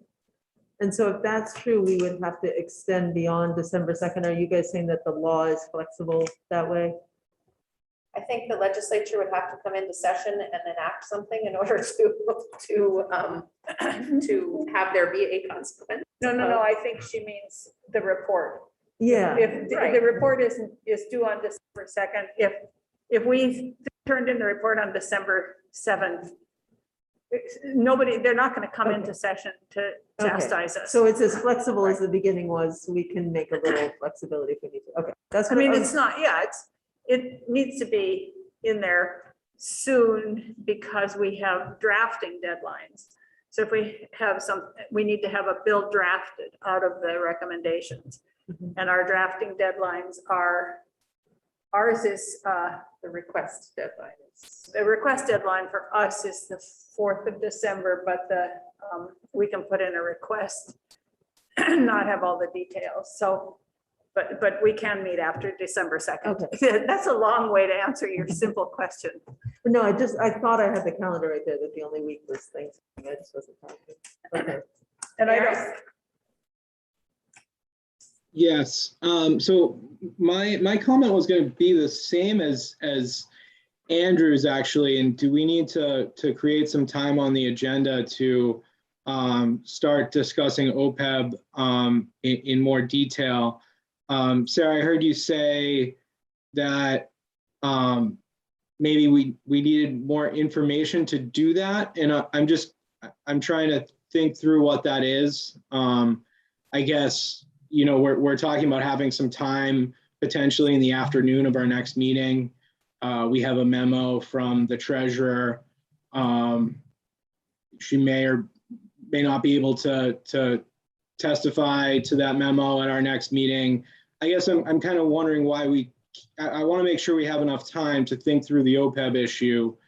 And I'm a little, I don't know what else we need. I'm a little hesitant about continuing to put it kind of off to the side. I don't know what. I don't know. I mean, we can see if we could start tackling it next week in the afternoon.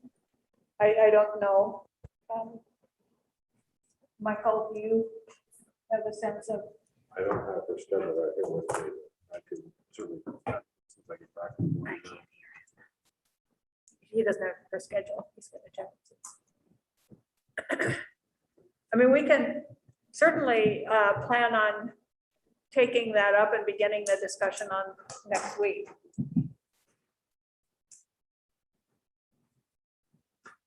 And it is, if we're gonna all drive up here, it is good to meet for. All right. All right, so let's plan on that. So we'll plan on lunch at 12. And then 1 o'clock, begin the OPEB discussion. Okay. Okay, Can we build in a little bit of work time, kind of like we did today, to review over some of the stuff that because we got some things about quite a while ago. If we have that whole afternoon, could we build in a half hour of work time to look back through some of the things we've got? you mean in just individually? Yeah, I mean, could we build in, like, if we do lunch to 1, could we do 1 to 1:30 as reading time, where we each are looking back through materials we've already gotten? I guess we could. It would be more efficient if we read them before we came. I mean, the links to all of them are contained now in our draft interim report, so. I think just we do worked have up, access to all of them between now and next week. I know, and I work a 55-ish hour work week and have children at home. It's not always possible, so that's why I'm asking. Yeah, or we could, we need, in my mind, it's important to make somewhat efficient use of our time as a group together. And we could scramble and eat for half an hour and then read at noon. And I know that, Like every other day. 20 minutes. but so we'll plan on having lunch from 12 to 1:15, and in that time, we'll eat and review individually and come back at 1:15. So really, there are 2 documents on OPEB that you can look at. One is from July 7th, which is Chris's overview of OPEB.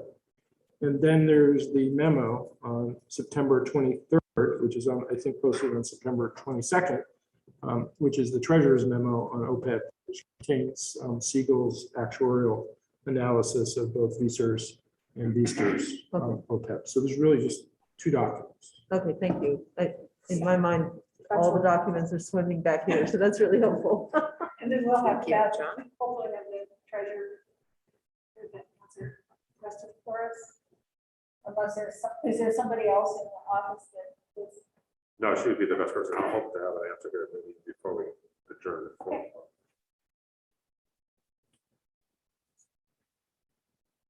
Did we talk through all of the things that were discussed in the small groups as one big group yet? Did we do that at the end of our last meeting after we were in the dark for some time? We did, I remember we had a quick share out of what characterization of what each group was going to look at. I think it was pretty cursory. Yeah. And we might, I wonder if there could be more time on the agenda to talk through those things. sure, we should be able to do the interim report in 20 minutes or half an hour. I mean, if we got in all of our comments today, and When do we expect a draft of that? A redraft, a new I- draft? I don't know. I would maybe by Monday afternoon, we could, or Monday even.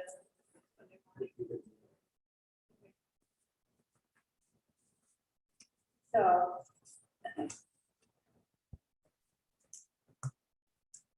then I think we could, and maybe it's more important to do that than to have a walkthrough back 75. I don't know that we need to have that. We can take that off the agenda and instead put on the sharing of the ideas that were generated. Does that make sense? Then if we had time in the afternoon, we could do the walkthrough. Yeah, okay. So let's do I that. also wonder if there could be some time on the agenda, if Chris wouldn't mind walking us through what the Excel file that was sent to the actuaries. So we could just make sure that we have on record all of the things. Chris, what is the easiest way for you to help I'm us? gonna have to read through that entire thing to make it something that is publicly presentable. That was really here's how we need to get the conversation started with the actual actuary working document. So I'm gonna need to spend some time redoing it. So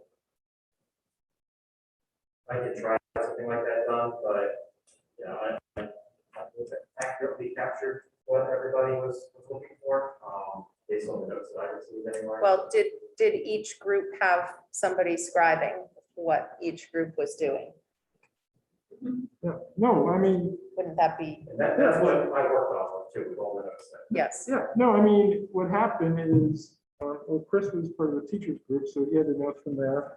Commissioner PCAC had the notes from state employees, and I provided the notes on what Dan and I worked on for Group C. so can we review those? Would that be the, Actually, that might be the way to do it instead of having to redo the Excel thing, but just to get those three sets of notes together. And then that can inform our conversation around sharing the ideas. Great. And then the only additional, I think the commissioner captured the corrections. Yes. No, he did. Yes. So we'll do 9 o'clock review, 9:30 interim report, 10 o'clock, the reviewing and sharing of the potential options that were scenarios that were sent to them, and just share the different ideas that came up. At 11:30, review how we're gonna run that public hearing. I don't know that we're giving that enough time from 11:30 to 12. To review how we're gonna do the public hearing. I have concerns that we aren't spending enough time on that. Like, given that it's one of our charges and that it actually says public hearings, plural, and we only have one planned, and we haven't, like, there's that whole bullet in the interim report that hasn't been covered on page 3, 4. It says solicit input from affected stakeholders, including those impacted by issues of inequity. I don't think we've done any of that. And so I feel like only giving that a half an hour of time doesn't seem like enough to me. Well, first of all, I'm not sure that I agree with you, because when it says public hearings, these are all public hearings. I mean, these are all public meetings, and so people have the ability to watch and listen. And, But this says solicit, the whole bullet says solicit input from affected stakeholders. The people who have been coming into the pub and speaking and testifying, they're not affected stakeholders. so that's why we have representatives who are representing those constituencies. And that's what we'll do at the public hearing, is hear from those people. But the half hour is just to talk about the logistics of running the public hearing. It's not a public hearing. I don't think that 30 minutes is going to be enough time to handle that. Well, it's also 2 or 3 weeks in advance of when the public hearing is, so we can certainly spend some more time. I mean, if there's something that you would like to propose in terms of structure for how we should conduct the public hearing, I would hope that you would, bring that to us next meeting when we're going to have a conversation about the public hearing. Yeah, but If I could add something here just to the, because we're talking about timeframes for the next meeting, the treasurer is available from 1 to 2 and 3 to 4. Is a 2 o'clock meeting, but so if we could bump up lunch a little bit so people come back by 1, and then maybe move to explain about the public hearing more time, move that either later in the day or subsequent meeting. Good, we'll do that. So, Kate, I am a little bit confused here about what would be discussed in setting up the logistics for a public hearing. And how, Not really sure. I haven't set one up before, but I certainly participated in the spring, and I just don't think we want a redo of what happened in the spring. I think we want to be really careful to set it up in such a way that you all don't get the same results that you got earlier.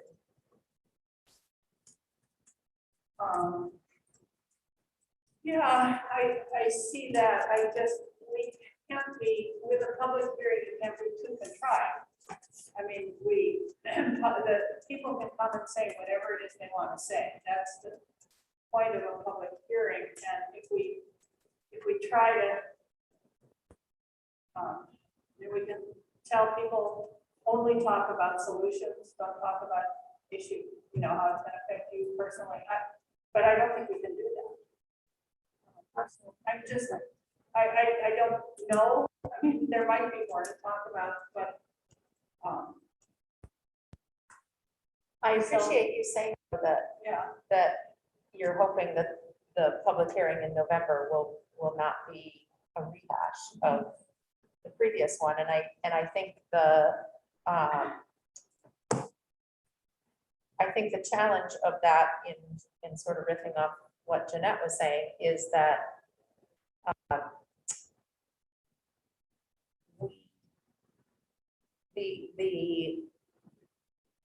my experience with public hearings on many different topics in the legislative realm, because I sat for many years on the healthcare committee while we were doing healthcare reform, is that people want to be able to talk about how the problem impacts them or how the proposed solution would impact them.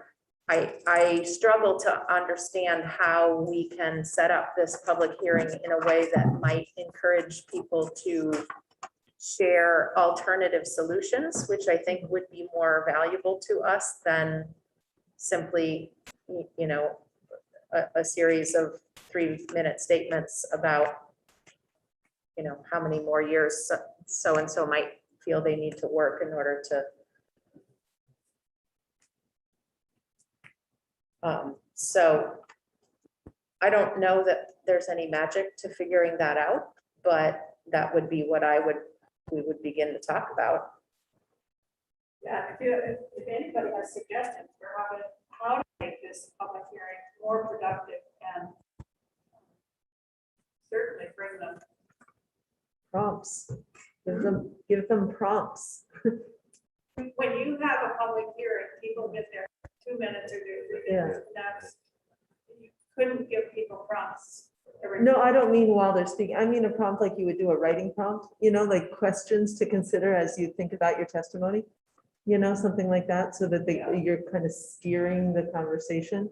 So can I give a prompt to us as a group that we should all think about what question we might suggest as a possible framing or request for people who are coming to the public hearing? And then at the same time, understanding that they're gonna say whatever it is they want to say. You mean people are gonna be people? But yeah, so if we have questions that we can figure out in an introductory, then I guess we're gonna figure out how we do it. Teacher, state employee, trooper, teacher, state employee, trooper. Do we do something like that? Usually we do pros and cons. You're either for a bill or against a bill. Right. And this isn't a, This isn't a for or against. I mean, ideally, but between now and the beginning of November, people would be, thinking about what they would suggest might be solutions to the problem. More of this, less of that. Don't make me work longer, for instance. Yeah, which is a comes to common theme mind, that just a we may little have thing. heard once or twice before. so what I would suggest is that we schedule a half an hour for that and then have, and then take our lunch at 12, and then at 1, the treasurer is here and we can do the OPEB. And then at 2, she's not available anymore. And then she is again from 3 to 4. So at 2, if we need to, we can take a short break. And then if we need to continue the conversation about the public hearing, we can do it then. We schedule in some time at 2 o'clock. Does that make sense? Yeah, I'm looking at Kate's view and I'm just thinking in my head right now, like, if we're gonna have it open, are people gonna come? Where are we gonna do that? Is that gonna be here? Is It's that going to be somewhere virtual. virtual? Yeah, I think we've Instead of- already decided that. So I side with Kate on that in the sense of, I think a half hour we can get somewhere, but I think there's still gonna be questions. And I do believe, and I agree with her that that's something that we want to make sure we give due time for, because that's their chance to, us to hear from the people that we're making decisions for. I think that's important. So, Yeah, they'll have time. Yeah. This is our time to discuss it. Gail? Yeah, recent public hearings have been hybrid, so we've been in the room and on Zoom. So Okay. I'm not sure if that's how you like handle this or if you want all virtual. I will be virtual. I have a conference out of state. Yeah. I mean, we can decide that next week when we talk about it then. Because I'm drafting a press release, a press release out there. So But it doesn't have to go out before next week, right? I don't think so. Because it isn't until November 1st. Right. Yeah. Okay. I was just gonna give a reminder, just in case people forgot, it's November 1st from 6 to 9 on Zoom, is what we had said. Eric? I was just looking at my notes for the, when the public hearing was, but I looking at the agenda for next week, I understand that maybe there are some conversations between the judiciary about, and JFO about Group D. Maybe we could have an update on where those conversations are on the agenda next week, maybe 2:30 or something in that 2 o'clock hour? No, I think we're gonna wait until they come with a proposal. They're working on a proposal right now, and I think that we need to give them the time to do that. If they come in here, they'll just have to repeat everything again. Okay, okay, then, yeah, maybe that's enough. That I didn't know that I knew that JFO was going to begin that conversation. I did not know they were actively thinking about a proposal. So, you know, I think that's the update that that I needed for now. Look forward to that proposal. Yeah, if I may, Chris Rip, JFO, we could knock this update out probably really quickly right now. My boss, Catherine Benham, the Chief Fiscal Officer for the legislature, and I met with the court administrator and the Chief Superior Court judge last week.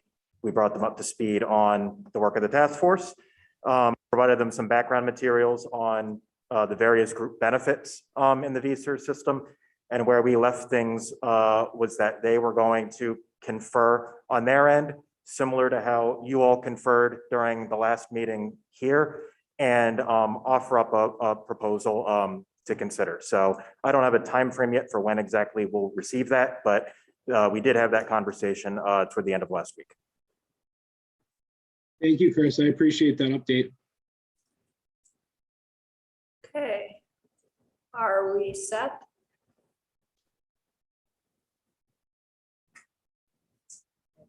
Okay, unless somebody has any last things they want to say, or if we just want to stay here and chat because we enjoy sitting in this room. I didn't see everybody cheering. Okay.